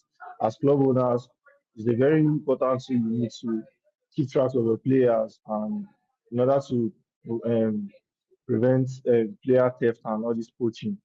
So you register with your local football association through the FIFA Connect platform. That's how to create your digital card. That will give you a FIFA ID number that is linked to your profile globally. So then you provide your personal and professional details. Now, as you upload your personal information, name, date of birth, nationality, and professional details. That's your current club, your position, your contract details. Club and agents also like they can assist you with these steps to ensure your accuracy. So the next step is you verify your documents. Submit necessary documents like your passport, your birth certificate, and your proof of age. Verification by local football association is required to prevent identity fraud because a lot of players actually mix up identities. I've dealt with a case where I sent a profile to someone and the player was like, I'm 17 years old, I've never played in MPFL before. And then when we checked the transfer market profile, we saw that this player has been playing in the MPFL since 2016. He has played for another club. So these are things that we need like digital passports to prevent. Because at the end of the day, that kind of player has lost credibility. Nobody will ever want to work with you or believe you because you believe there is an age fraud there or something wrong. So every time you update your playing history, like that's the next step, you update your playing history, all past and current clubs, all your match appearances, all your competition details must be added. Your transfer histories are also logged to track player movement. So your medical records too are always uploaded on your digital passports. As we have your health record, your injury history, your medical clearances are uploaded for safety and transfer checks. Safeguarding information is also included to protect minors and vulnerable athletes. So those are the processes in like creating a digital passport. If you are going to be having like any question after this, because I'm reading through this whole presentation, I'm going to address it at the end of the whole lecture. So yeah, let's move to FIFA safeguarding rules. This is a very important aspect. FIFA doesn't they don't joke with this because of we've had like a lot of issues with abuse, exploitation from minors. Like these are rules like created to protect minors from all these things, from abuse, exploitation, and yeah, vulnerable players. So this rule now applies to players under the age of 18, ensuring their safety and welfare. It monitors living conditions, education, protection within clubs and academies. So, what are the core principles of the FIFA safeguarding rules? We have child protection policies. That means clubs must have clear policies to prevent abuse. Anti-trafficking measures ensures that minors are not exploited for profit. Because a lot of players are actually very desperate. Like they sell them the dream that okay, yes, we're going to go to Europe. They don't care. They just want to be there. So they don't even know anything about whatever they are going getting themselves into. So these are the things FIFA are creating these rules to like safeguard all these minors from. Core principles also have safe environments and clubs must provide safe and appropriate living conditions for players. So international transfers of minors they are very strictly regulated and they are only permitted if parents move for non-football reasons or the transfer is within EU, EAA, and the player is 16 or older, or the player lives close to the border of two countries. Because FIFA doesn't joke with like minors and you can't sign a professional contract until you're 18. So how do we protect our minors from being exploited by even people disguising to be agents, people that are not licensed, because we've had a lot of cases. I think recently we had a case in Nigeria where a young boy was in Serbia, was being maltreated by someone posing to be an agent. These are because like the rules were not like in place. There was no proper background check and proper safeguarding application of safeguarding. So now I'm going to link these three profiles together because these are football identities at the end of the day. So how do they work together? Transfer market profiles, digital passports, and FIFA safeguarding are not just individual tools. They work together to secure and facilitate the smooth movement of players. So what does transfer market do? Transfer market creates visibility and valuation, attracting scouts and clubs. Digital passports guarantee legality and verification of all movement. And then FIFA safeguarding protects young players from exploitation and also ensures compliance. So these things are like they are team, they work together at the end of the day. So let's give like an example, a scenario of how these things work together. In a case where a young talent from Nigeria gets scouted by an European club, number one is transfer market is very important because it highlights its statistics and its market value. These are things clubs want to see. The digital passport verifies his career history and age for smooth transfer approval, while FIFA safeguarding ensures his welfare is protected during the move. So, what are the best practices for clubs and scouts? What do you think we can do to make sure our players are well like documented and their data is like up there for everybody to see? So, you register players on transfer markets early for visibility. You ensure digital passports are up to date to avoid transfer delays. Then you have to comply with FIFA safeguarding rules to protect young players. And before you arrange trials or transfer, you have to verify how authentic the club is. Some I've seen a lot of players fall victim to a lot of fake invitation letters. So these are things we should do as clubs. Verify the authenticity of like the document before any action. And we have to like conduct background checks to avoid fraudulent activities. So in conclusion, I'm going to say navigating football transfer successfully requires understanding how transfer market profiles, digital passports, and FIFA safeguarding work together. These tools ensure transparency in the transfer market, legal and verified player movements, and protection of young athletes from abuse and exploitation. Thank you for your time.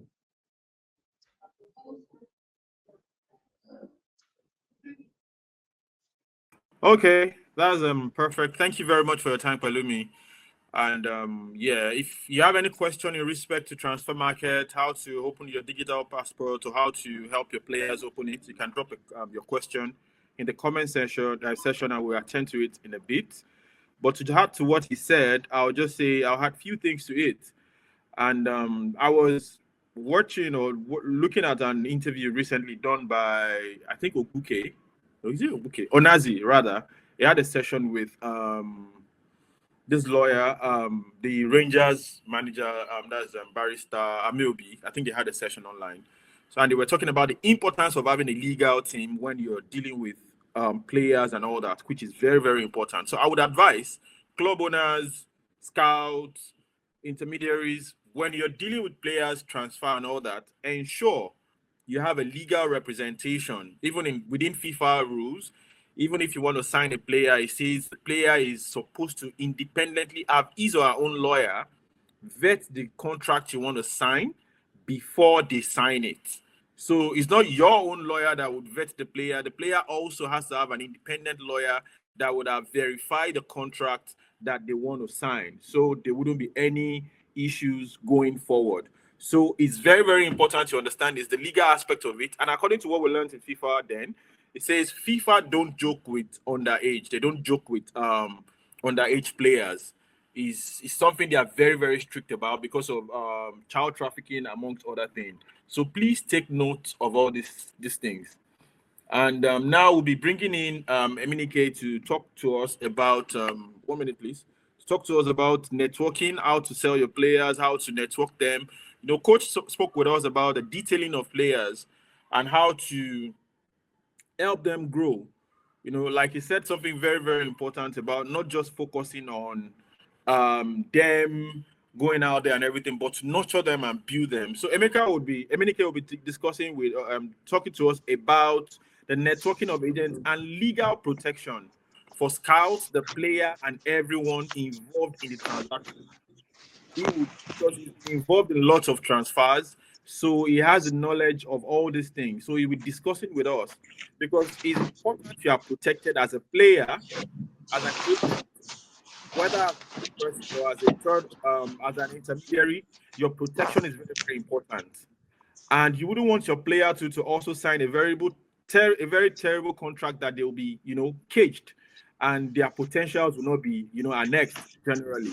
So please listen attentively. And if you have any question afterwards, drop your question. We would attend to them. I think we'd have like 5 to 10 minutes to attend to a few questions. And I think for Johnny, he's been attending to those that sent him questions earlier. So if you have a question to either to coach or to Belumi, you can drop it in the comment section. If they see it, they will attend to it also. So thank you, Emenike. You have a few minutes to deal with this. I believe you have time to do justice to this. Thank you very much and have a wonderful time listening also to the audience. Yeah. All right. Thank you very much. So I've been listening into everyone talking. It was a learning experience, a good learning experience.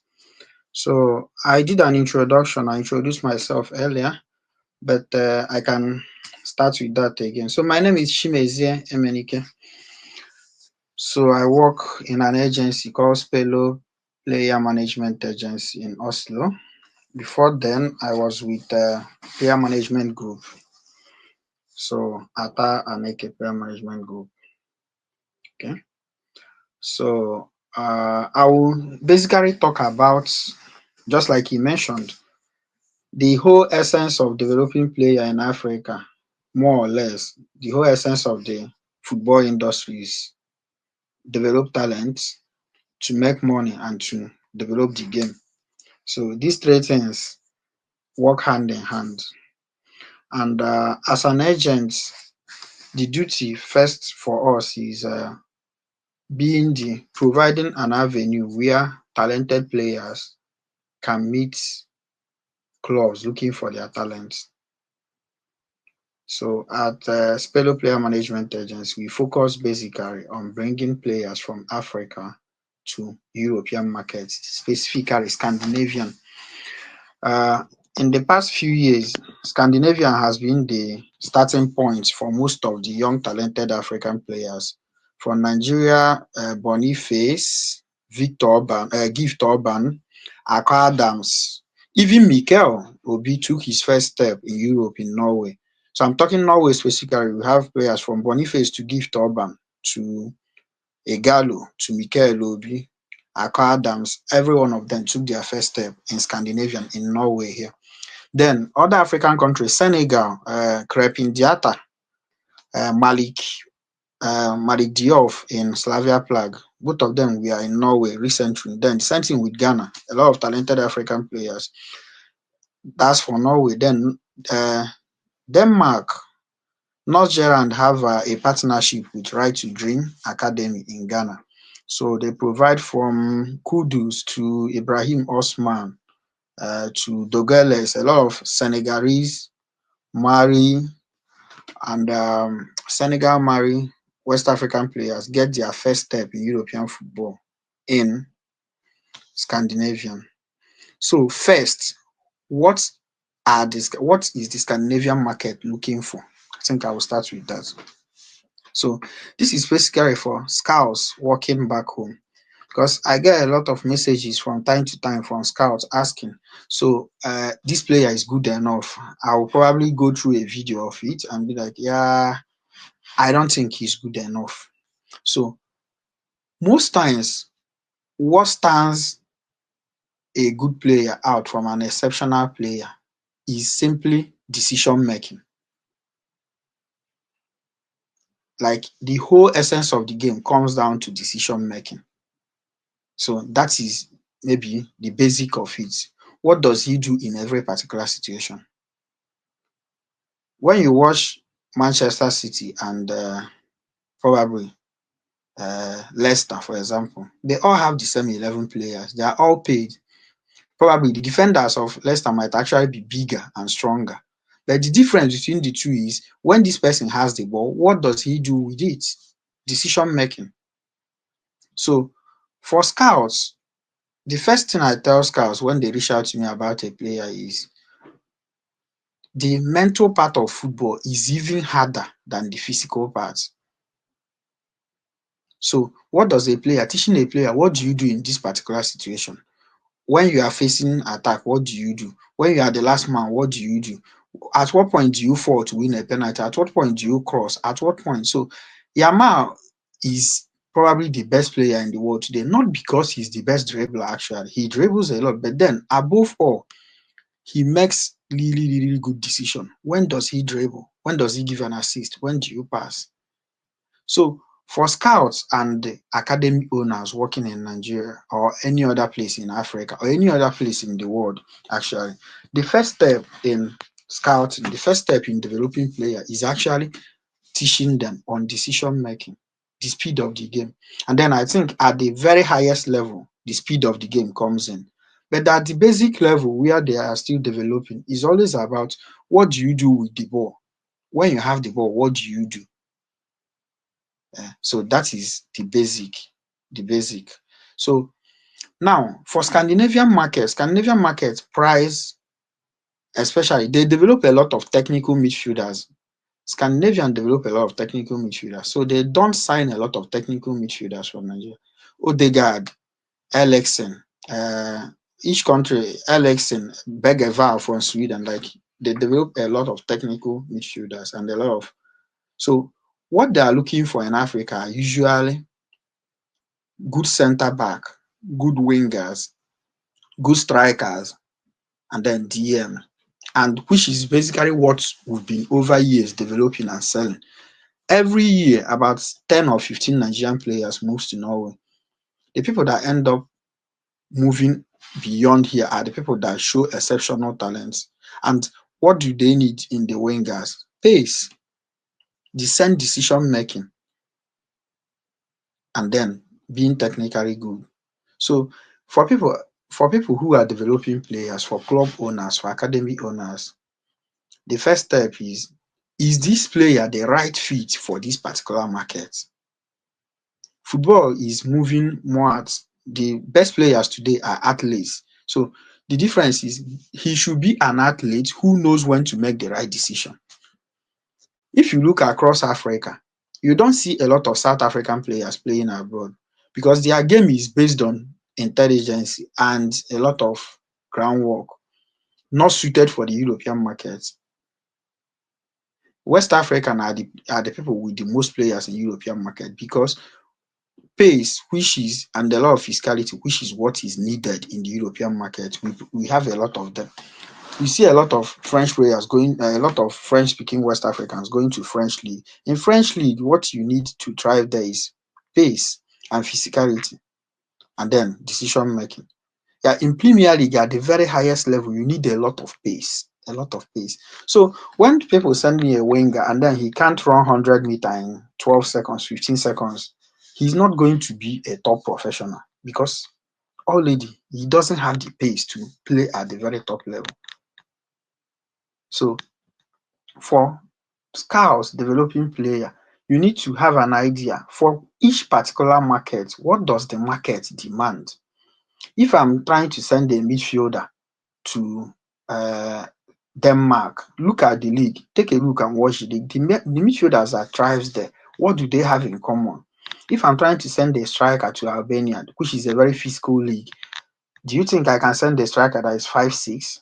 No. But you can send a striker that is 5'6" to Spain, where a lot of the ball is played on the ground. He can thrive there. A striker like a physical striker might struggle in La Liga, but he will thrive in Italy. So for scouts, when you are developing players, some players are suited to a particular kind of league. Some don't do so well in some kind of league. So when you are developing player, when you are scouting player, giving the player to the right people or directing to the right country also plays a major role. Because you might see a player, a good center, a good striker, for example, he's tall, he's physical, but then he's starting his career in probably second division in Spain. He might not see a lot of the ball and he might go the whole season scoring one goal. Or you have a very technical midfielder. His best attribute is he performs well under pressure. He has good footwork. and then he started in Albania, where the league is very physical, end to end, then the talent might not shine there. So in developing player, it's important to find out, okay, what is this player's best attributes? And then what market will be the best for him, considering this is attributes. Then the second step is, how do you connect to agents? How do you connect to clubs? Now, this is a very important question, because when you work as an agent, on average, you get maybe 20, 30 messages on WhatsApp, Instagram, LinkedIn every day. But then through those messages, sometimes I answer maybe one or two. The ones I answer are the one that stands out. You get a lot of time where scouts send a message to, hello, hi, I have a midfielder. And then you reply, okay, can I see the midfielder? And then the video is poor. And there is really nothing exceptional in that player. The competition to move player to Europe is very, very, very strict, very, very steep. So for you to even get your one leg in, you need to have something truly, truly exceptional. Investing in your video, investing in the player. So for an agent to actually look at your player, he needs to see, okay, I can send this player to a club and they will look at that video. There are videos I will see, and then I knew, oh, I can never send this to a sporting director. Yeah. Because as an agent, when you are proposing player to a club, you are proposing your own reputation also. You are not just proposing the player. You are banking, oh, I've seen this player and I think he's good enough for this team. So I can't, in honesty, take a video of a player that is bad, or the video is bad, and then tell a sporting director, oh, I want you guys to invite this player to scouting. Because it's also my reputation. It means this is my value. This is the level I operate. So if you are trying to meet up with an agent, have a good video of the player. If you don't have the capacity to make videos, take him to a team where he can be able to make videos. It doesn't take a lot to actually make videos. Thank God for social media. There is a lot of academies in Nigeria, especially I'm talking about Nigeria specifically right now. There are a lot of academies in Nigeria that will always give youngsters chance. Personally, sometimes I get a young player that like, oh, I don't have a video, I'm just starting. I'll be like, yeah, join an academy around you. Tell them specifically you want a video. If you can't find one around you, take the step, move. I can give an example. Most of us know that follow Premier League, know Amadou Onana. He plays for Aston Villa. Onana was in Belgium in his local team. He wasn't even getting playing time. But his sister made good videos of him, good enough videos of different, and then start sending it to club directors. Until Hoffenheim sporting director looked at the video and like, yeah, he can travel. Let's take a look at him. Now he's in Premier League. In 4 years ago, he was in Hoffenheim B team. He played from the B team. He moved to another team in Germany. Then from there, he went to Lille. From Lille, he came to England, and now he's a full international, starting regularly for a Champions League club. So the bulk of your work as a scout is finding the right talent, then preparing that talent for the right market. Preparing the talent involves both making the necessary video and then enhancing what is his best attributes. If your player, his best attribute is pace, try to highlight him on the ball running.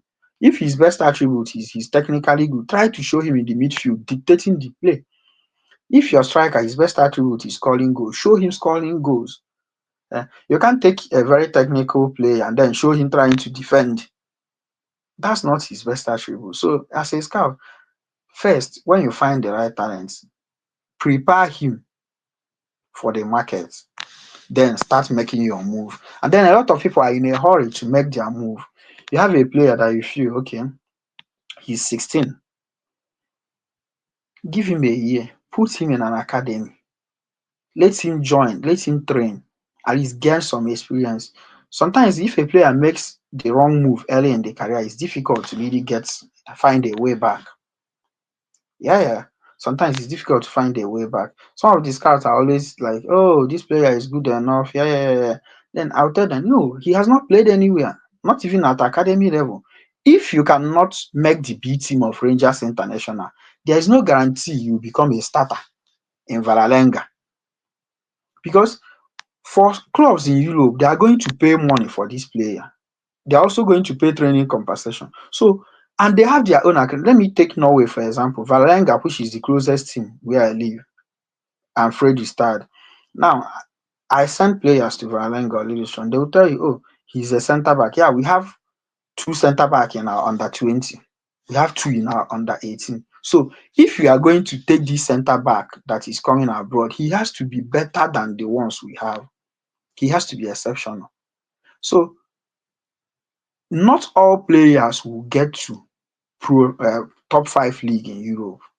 Not even all of them will get to professional football.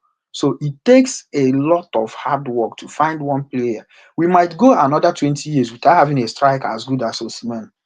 In short, we went how many? We went almost 20 without having a striker as good as him. Yeah. So sometimes they are generational time. So it's not about anybody that can kick a ball, then you send to an agent. If agents knows that you send shitty players, most times if you send the first one, second one, he doesn't talk to you again. Yeah. I can't continue talking with a scout who keeps sending shitty players. Anybody he sees kicking a ball, he tell you, oh, he's good enough, he's Messi. So you need to also have your reputation that when you talk with an agent, prepare your work, do all your groundwork, have all the information. This player, I've watched him for a year, for example. He's left-footed or he's right-footed. Yeah. So what is his best attribute? What's his height? He's this years old. He has played for this team. Have all the information. I usually have a document I send to people sending me player, which is all the information I need. You fill it up, all of them. So I don't have to start asking you, okay, how tall is the player? It takes you 2 weeks to answer. Oh, what food does he play? It means you've not done your work. So for scouts, you need to do your groundwork when you are presenting a player. Every information you need about the player. Is he legally tied to a team? Which is also a very big information. Most times, scouts they go and see a Premier League, NLL club, and then they find their best player, and then they start marketing the player they have no link to. This player plays for a team, probably under a contract, or maybe tied to 3 or 4 different teams, and you are proposing him to a club without having any control or any direct link with the player. Except you are scouting a player that have never played professional or even at amateur level. But when that person have played professional or even at a higher amateur level, you need to find out what is the contract situation with him.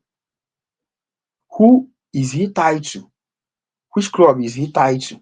So these are information you need before approaching an agent. So you don't have a situation where you are proposing a player to an agent and then you don't know that player has signed a 5 years contract with another team. So first is the talent. Secondly, what is the player's best attributes? Third, all the information you need about the player tabulated so it's easy to know the player and know what he stands for. Then the next step is this. How do you make money as a scout? What is the legal protection if this player turns out true?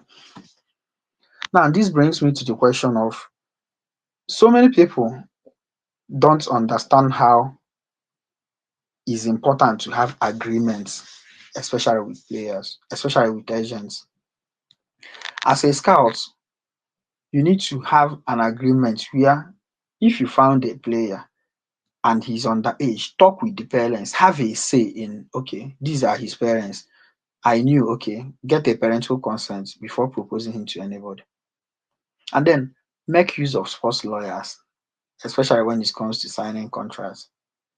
Is very, very important. Every single deal that I've been involved in, the first step in a deal is the lawyer. There are a lot of sports lawyers that don't need to charge you a lot. Make use of professionals. If you are proposing a player to an agent, use an agent that is a professional. Don't just send to anybody. If you are moving, pay the professionals. I always say it all the time. If you want to get the best out of anything, use the professionals. Don't rely on, oh, if you want to make a video, use a professional. Football business, in the industry, there is a lot of money to be made, but there is also a lot of work to be done to get to that level where you can make money. So some people feel, okay, I can probably walk out on my street, see a boy kicking the ball around, and then send him to Chelsea, and then Chelsea will sign him, and then I'll become rich. Nah, it doesn't work that way. One of the biggest success story recorded this year was a friend of mine, the agent of Patrick Dog, Chinase Dog, the left back that Manchester United signed. Though the player joined a new agency after signing for Man U. But the guy, Obu, was basically living in Italy, going around looking for talented player. He built the right contact with Lecce in Italy. It's so many Italian clubs in Silver Division. And then someone sent him, the father of Dog was like, oh, my son is in North Zealand. He's playing as a left winger, but he doesn't get a lot of game time. I'm thinking if I can find something for him, which was good. He had all the information. These are his videos. These are his highlights. This is everything he needs. So the agent was like, yeah, I can come and watch him because he provided all the info. After watching, he said, yeah, I can get him a trial in Italy. He got him in Lecce. After training for months in Lecce, Lecce said, yo, we don't think you are a left winger. We feel you have a future in left back. And then they started playing him in left back. He played only one season in Serie A, and Manchester bought him for 20 million. He's 20, he's 21. I think Dog is 21. But then that's a parent that, okay, this is what this player is, his best attributes. And then you have all the information, no half information. He is already in North Zealand. He's in the junior team. This is a highlight of his game. This is his best attribute. Is he's fast and he's strong on the ball. Yeah. Then an agent can now come in. So now, after the stage of probably introducing a player to an agent, the next thing is discuss with the agent. I need to have an agreement with you. How do I benefit from this?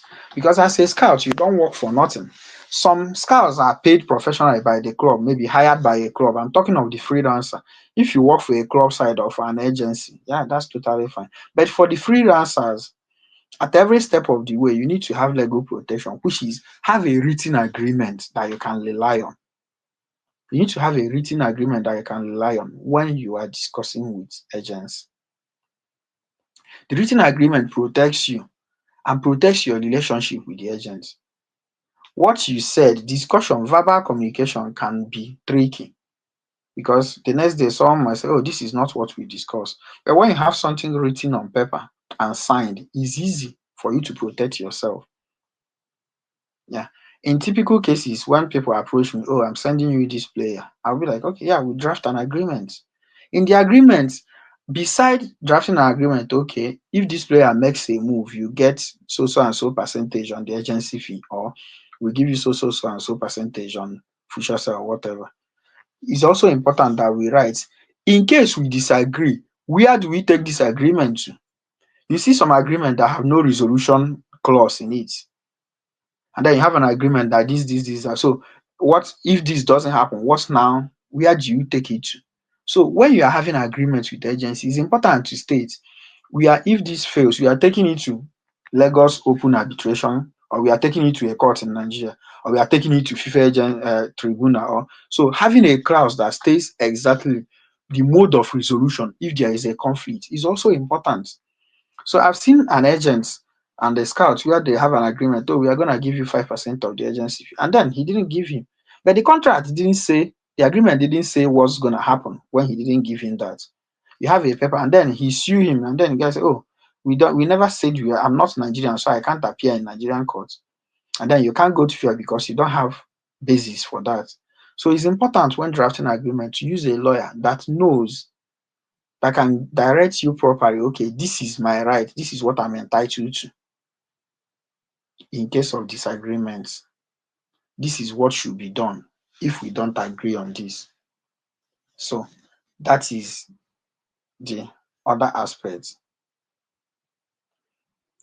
Then the next thing I would like to talk about is how to really get in touch with club. As a club owner, so many times the club owners ask me, oh, I have talented players, but I don't know how to move them about. And then Nigerian club side sometimes spends a lot of money going to maybe Vialejo Cup, Gotia, and Danish Cup, Norway Cup. Some of them do come to Norway Cup. And then you move a team of maybe 18 players and spend more than 120, 130,000 euro. In the end, sometimes you sell one, sometimes you don't even make any sale at all. Sometimes, like the people that went to Viadejo Cup, all of them were out in the group stage and back to Nigeria. So, is it really worth the investment? In my own experience and in the transfers I've been involved in, 90% of the Nigerian players that played in Norway were scouted in Nigeria, not in Europe. Most of the time, they didn't come for a tournament here. They were scouted back home. And how were they scouted? Nigeria have a very robust, like, underage football. There is TCC Cup, there is Dynasty Scouting, and TCC Cup, for example, is on Way Scouts. It's on Y Scout, so any club can look up the details of a player. So for club owners, it's easier for you to convince a club, oh, look at videos of my player. Can you guys send the scouts?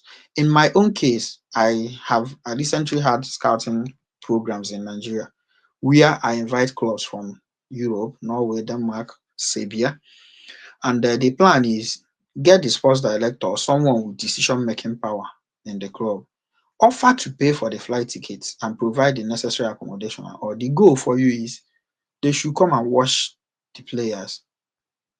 90% of the time, if a sporting director have seen a player or a coach and is convinced that the player is good enough for the team, then you don't have to do any other work. They will process whatever needed to be processed. But when you are trying to convince them, oh, probably you send a striker, your best striker, to a team, and that time they have 4 strikers that are looking for a midfielder, it's difficult.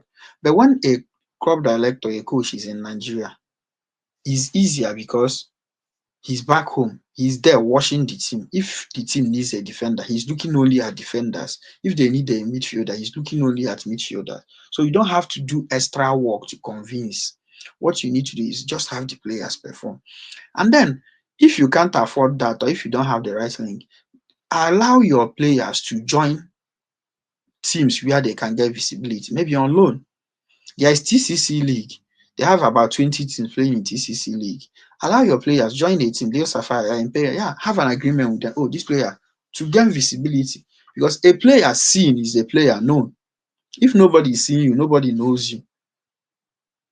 So the players need to be seen playing at the very level, at some level. So you can't say, oh, I have a very good player, but where is he? He's in Abakaliki. He's not, he plays kick about with his friends. No. Maybe if it's possible to have him play in NLO, yeah, fine. If it's possible to have him at a higher level, fine, but he needs to be seen. So sometimes you have a situation where club owners, they have a very good striker and you tell them, oh, there's a scouting program. Can he join this team or can you come with your team? They're like, nah, no, I want to sell the player myself. But he's not playing. Nobody knows him. You need a lot of collaboration in this industry. So for teams owner and this, collaboration, even in making deals with club. Sometimes I have a player going to Sheriff Moldova, Sheriff Tiraspol in Moldova. He's leaving on Tuesday next week. He played for national team. I had him in under 17. And then after the under 17 level, he was supposed to come to Norway. And then the club were, nah, we have too many midfielders. We don't need a midfielder. I tried to market him to a few clubs and then to other agents. Until one of the agents looked at him and like, yeah, I can take him to Sheriff. They are looking for a midfielder and I think he's the right profile. But in this instance, you have to relinquish. We have to share management of the player and then you have to share on the percentage. Yeah, I agreed. Because the best thing is the player needs to make a move. But when you hold on to player, you don't have the right contact to move them and you don't want them to play for other teams. It becomes difficult because football is time barred. For most European clubs, they are looking for 18, 17, 19-year-old. And except in instances where you want to get involved in age fraud, you have at most 2 years to move a player when he's 18 and when he's 19. When he's 20, He's not playing professionally in Nigeria. He has never played for the national team. He has never played in NLO, even the third division of the league. No club takes you serious. So in those 2 years, you need to make the right decision. Pending those 2 years. So when a player is 16, he needs to start playing. That is between 15 to 16 is the most important stage. He needs to test himself at a certain level. So you know if he's actually good enough for pro. So that is not the time to keep him at home and say, oh, you do individual training until I get a deal. No, he doesn't have to do individual training to get a deal. He needs to play. If you watch everybody in the national team, probably under 17, they are in academy. They didn't pick them from their home. No matter how good you are, a player needs to play. So it's important for scouts and club owners to give young players a chance to play. He needs to play. For him to get a deal, he needs to play. If he's in playing in TCC, he needs to be playing regularly. So he will be seen. So we'll know how good he is. So we can have videos of him. So you get sometimes a scout or agent sends you, or club owner sends you a player, ask him, why is this guy not playing? I can't see any recent video. The last video I have of him is 2 years ago. He said, yeah, he was supposed to go to Turkey and then it didn't work out. And then after that, he came back. So came back. And then what was he doing for the last 2 years? Nothing. He's training on his own. No. It's better to be playing in second division Nigerian league regularly, getting playing time, than sitting at home and doing individual training. It's even better to join an academy and be playing, because professional football is not something you do at your spare time. It's a career.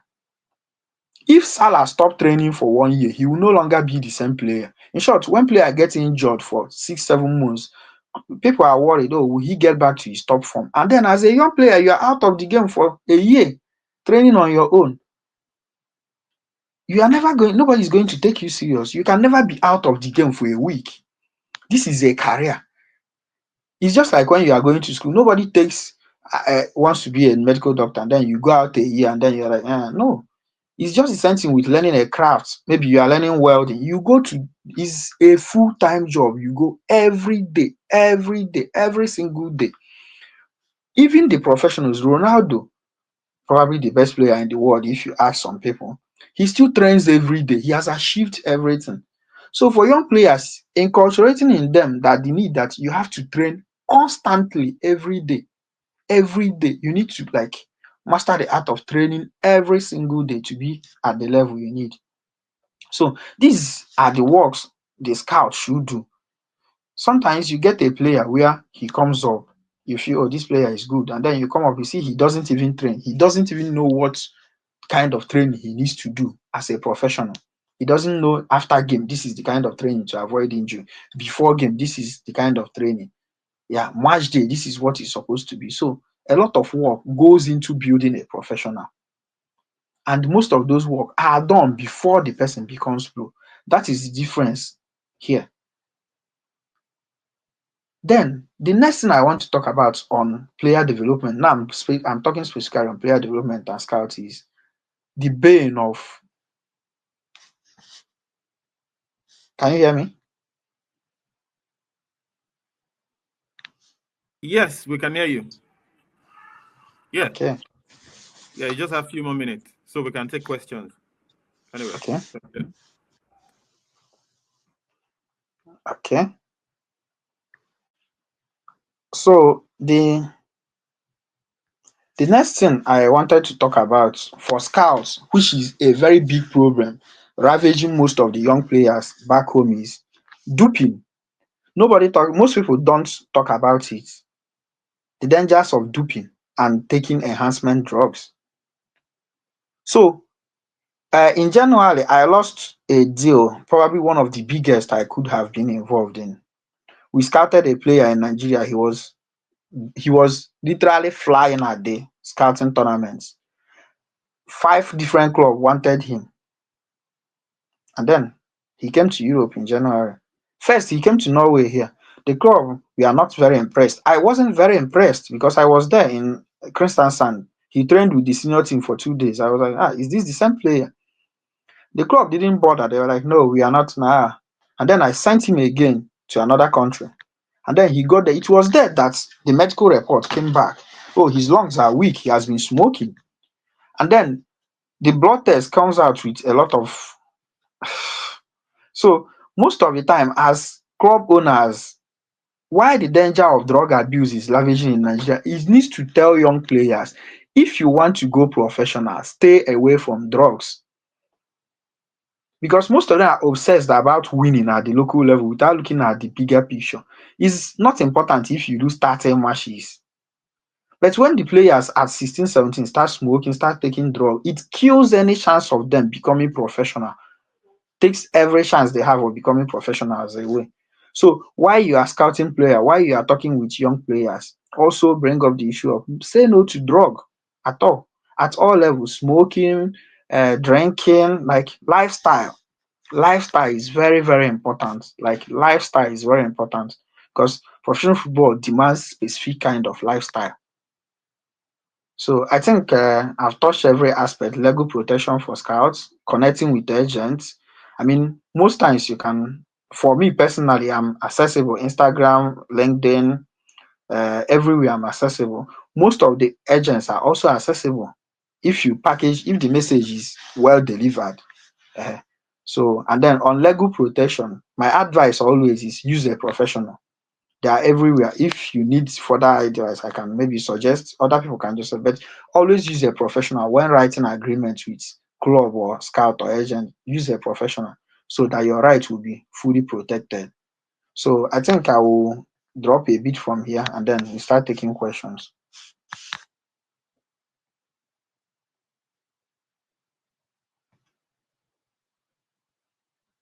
Thank you for that. If you have any question, you can drop it in the comment section now. We have roughly like 10 minutes to deal with that. And I'll bring up one of the representative, one constant participant that has been participating to say something about the program. That's Chioma. I already sent her a link. So I've invited her to join the speakers to just say something and also speak on behalf of everyone that participated in the program. So one of the few questions that I think I penned down, I think they've attended to some of them. I have five of them. The first one is branding. That's from Afolabi.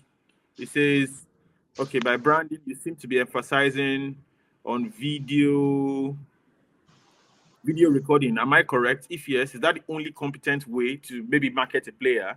So I'm asking, the person is asking also, is it only, sorry, let me add everybody back on stage so we can attend to this together. So you can mute yourself just for a few minutes. So this person is asking about branding because we really emphasized on videography, having a video to showcase your player and all that. So he's asking, is that the only way we can market a player, or what we mean about what we all are talking about branding? Is that the only way to brand a player, video and all that? That's one. And second question is okay, I think that question was directed at John. Choma also asked, I've sent her an invite. Maybe she can come and ask that question personally. Scout 54 asked a very salient question also about statistics. Said the statistics truly reflect. I think Coach would help us attend to that also. The statistics reflect. The statistics truly reflect the full reality of how good a player is. You know, we talked about extensively about the statistics of a player, detailing all those things, what they are good at, and all that. And also, Afolabi is asking, I think Coach could also help with that. That I'm a referee, but I want to go into scouting and being an agent. How can I go about that? Oh no, I think an agent could answer that. But Coach is in all that. I think maybe John could help us with that because I know he's very vast with that. So let us just. The first one is about branding. Let maybe Emenike can help us attend to that. Is it only about sharing videos that you sell players, or to showcase them, maybe their video recording, like you spoke extensively about that? Is that the only way, or are there other things that needs to be done to get players seen? Thank you. Maybe help us attend to that, please. So when it comes to branding, video is just one aspect of it. The other aspect, like I mentioned, is a player needs to play. Branding doesn't just involve making videos, it involves providing an avenue for the player to play. Where is he playing? So if you have a young player that is 17, if you make 100 videos of him playing in the sand with his friends, nobody is going to take you serious. So he needs to play. He needs to join an academy. He needs to test himself against other players.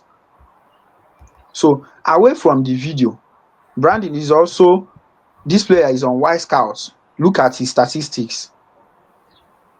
Branding is also, this player have been playing in TCC League. Look at what he's doing. He needs to be seen.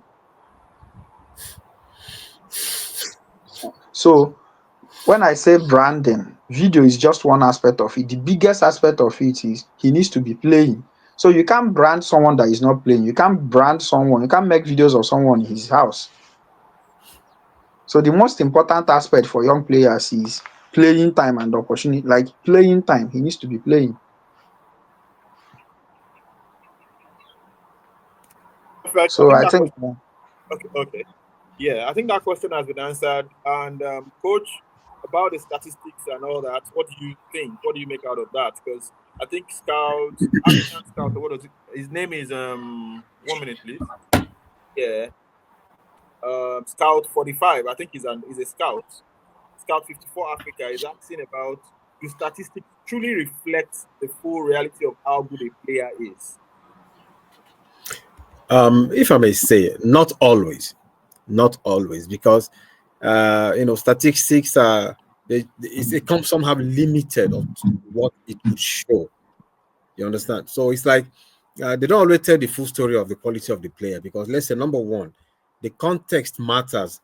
Again, let's say a defensive midfielder, or let me say it depends on the team system. For example, a striker might have fewer goals in the season because his team plays more of a defensive game. That statistics will not really show you that, okay, to show that he scored maybe fewer goals. It doesn't mean it doesn't show the potentials. For example, again, opposition level. Let's say if statistics show that this player has been like scoring goals up and down and stuff, but you look at the opponent, the level of opposition, it might not really be, like what it could be. And that's what, like I mentioned when I was speaking, some players might move from our leagues as highest goal scorers. They go to Sudan and can't score 2 goals in a season, for example. I'm not like calling names or what, but general statements I'm making that we have seen. And then there are some other what I'll call the intangible, like the football IQ of the player, decision making, movement of the ball, positional awareness, all these things you cannot put into statistics. Leadership, mentality, you can't put it into statistics on the paper that somebody will just, even if you might try to put it in words, it does not send the message. The influence of that player on the game, he might not score, but he might be the one that like started the build-up. Maybe the DM, he have broken that play, made the right touch, the cam moves forward, passes to the striker, he scored. Statistics might not really show you that. It might show that, yeah, these are the tackles he made, the recovery he made, but it doesn't show you the long run that tackle actually, reflected into a goal. Again, you have, what they call, the statistics can be biased. It could be like total number of shots he made, but again, how many goals did he score? So the volume versus the efficiency. Then you also have, like, let's say, defensive statistics where, some defenders might have fewer tackles because they don't tackle, but because they are good at positioning themselves properly, cutting the passing lanes and things like that. There's no way you can put it in statistics that he covered the, like the passing lane. You see, then maybe assist maybe depends on the teammates again. Like the assist has made to him that he failed to score. Okay, how are you going to kill him for that? So there are lots of things, that are there that statistics might not. That is why they might see that statistics. It will give you like a glimpse of what a player profile. But then that's when like video now, elaborate videos will come in, and that's when they might want to say, okay, let him come for trials. Let's see him, or we're coming to watch him play on a very, very, maybe the club is playing a continental match. They want to see him play on a very high leveled game. So statistics don't always show you the real picture. Just give you a glimpse and you can compare with others. But then you now, like what I mentioned, start calculating now where he's playing, the level of opposition, and all that, all the things I mentioned. Then you now make your decision. Okay, let's bring him in trials, or let's go watch him, and that. So it's just one, but not like the main thing there. Statistics can lie sometimes. Yeah, true. Thank you very much for that, sir. We just have 4 minutes more. There's a representative of the people that are working that wants to say one or two things. For the guy that asked about how to transition from a referee to an agent, I think John already answered. You can send a message to him, and we'll put you through on how to go about that. So, Chioma, she happens to be a coordinator of the Abuja Elite League, and funny enough, she joined us, and I think she has one or two things to say. So we'll give you 3 minutes, please, before we round up. Thank you. All right. Good evening. Thank you so much for the opportunity. Good evening, Mezie. Good evening, Coach Obi. Good evening, Balumi. Good evening, John. My name is Choma. It's such an honor to be speaking for everybody because I've been going through the chat and I see too many questions to answer. It's like you all are just sitting right in my head and in my heart, with all the wisdom that you have been spitting, because I'm living in everything you just mentioned. It's my experience. I live it. I leave players not knowing where to go from here. Every day you see players who can play good football. They move their legs, but their head is empty. And I'm wondering, why do these guys bother putting these boys in hostels and but they are not teaching them what they should know? Because I've been in the grassroots for, let's say, 7 years now. Oh. I've worked on tournaments, Abuja League, mini leagues, anything. I'm currently working on the Abuja Super Cup, and we have challenges there. It starts with the club administrators. They like to put people together. They like to own boys. They like to sell people, but they are not giving them the opportunity to get exposed to the right information, because it's okay for a player to have the right stats, be 6'4", be a very good, have the jump power, know how to make the runs. But a player who doesn't even understand what branding means, or a club owner who doesn't teach his coaches what he should teach the players, they are a waste of space. And that's what we see every day. They're all interested in making money, selling people. And at the end of the day, I'm so sorry, but they just sell and put the agents into problems. Just like what Mezie said. Do you understand? They sold him somebody who his lungs were busted, because nobody was teaching these guys, and some of them, a short story, they even shoot up some pain killers. They shoot up painkillers that, have substances in them that they shouldn't have.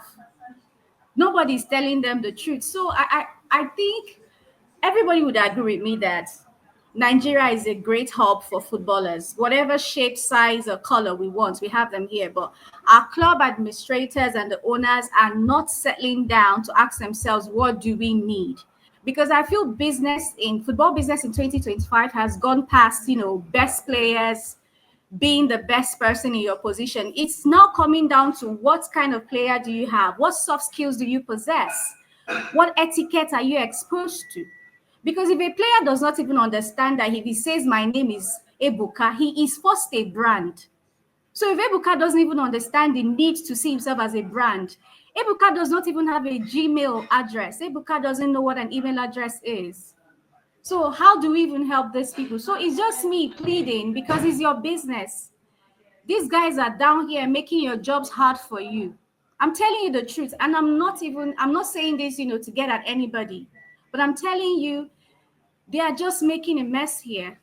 So what avenues, what are you doing to make sure that these people don't hurt you as much as they are hurting you? What are you doing? Do you have classes? Do you have more webinars? Do you have, do you go on your Instagram, your life, you're telling these people, don't do this. This is what you should do. How do you even teach these club owners? Because they are my problem. I'll tell you the truth. I'm in Abuja, they are my problem. They are my problem. So that's all I have to say. I'm thanking you so much, but I'm saying let's have more of this. It doesn't have to just be a webinar. It can be on your Instagram live or your Twitter feed. Do something. Do something. Let's do more. That's all I have to say. Thank you so much for giving me this opportunity, and God bless you. Real quick, I know we got to go, but Choma, thank you very much. It's spot on. You hit the nail right on the head. I really want to connect with you because we have something starting in Abuja. Let's see how we can collaborate and make good meaning out of the things you just said. For one, I would talk to the host, and I will do all I can to reach out to everybody because I've seen areas where what I'm currently working on can be improved upon, and everybody has a role to play. So I recommend we do this often, if not every 3 months, every 6 months. Uh, I would suggest that. And at an individual level, what you mentioned, go live, talk about this, let's build our audience, and then let's make sure we're educating them properly because, man, it is difficult to work with in Nigeria. I don't want to say with Nigeria because we have a lot of great talents, but just the landscape is just structured to frustrate you and frustrate your efforts. But these things can be fixed. Uh, I mentioned that I was building an app and a website. As we discussed today, and as everybody shared their 2 cents today, I started to figure out ways that things can be improved and enhanced, and how this can even be distributed to the public so that we can at least start from somewhere and just have like a base where we were beginning to eliminate a lot of this problem. I just think the best way to do this is to take matters into our hands and then at the right time involve the appropriate bodies that would help us. But we need to come in with a stronger foundation, which I see we already have a vast wealth of knowledge. But it's just we need to put this into action going forward from here and then see how we can reach out. But you guys have all been fantastic. On the comment section, they asked for a couple of your Instagram, IG. What I would recommend, some of that comments probably was not seen. Reach out to the host. He'll probably be able to connect you to who you need to get connected with. I, for one, I'll be doing that. But it was a pleasure learning from you guys and having the opportunity to grow with you guys on how we can help our region and also how we can develop as a individual professionals. Thank you very much, guys. Thank you, everyone. I'm very grateful. Yeah, we intend having this periodically, maybe once a quarter. We'll look at the data we have and we'll look at different persons' timing to see how we can merge everything together. And that's the essence of the registration form, so we can get people's email information so we can keep reaching out to them and building a database for people to, for us to have an audience that is willing and ready to also learn. Is one to register, is one to join, because I think we have over 50 people that registered. But just the normal Nigerian way, we don't like learning that much.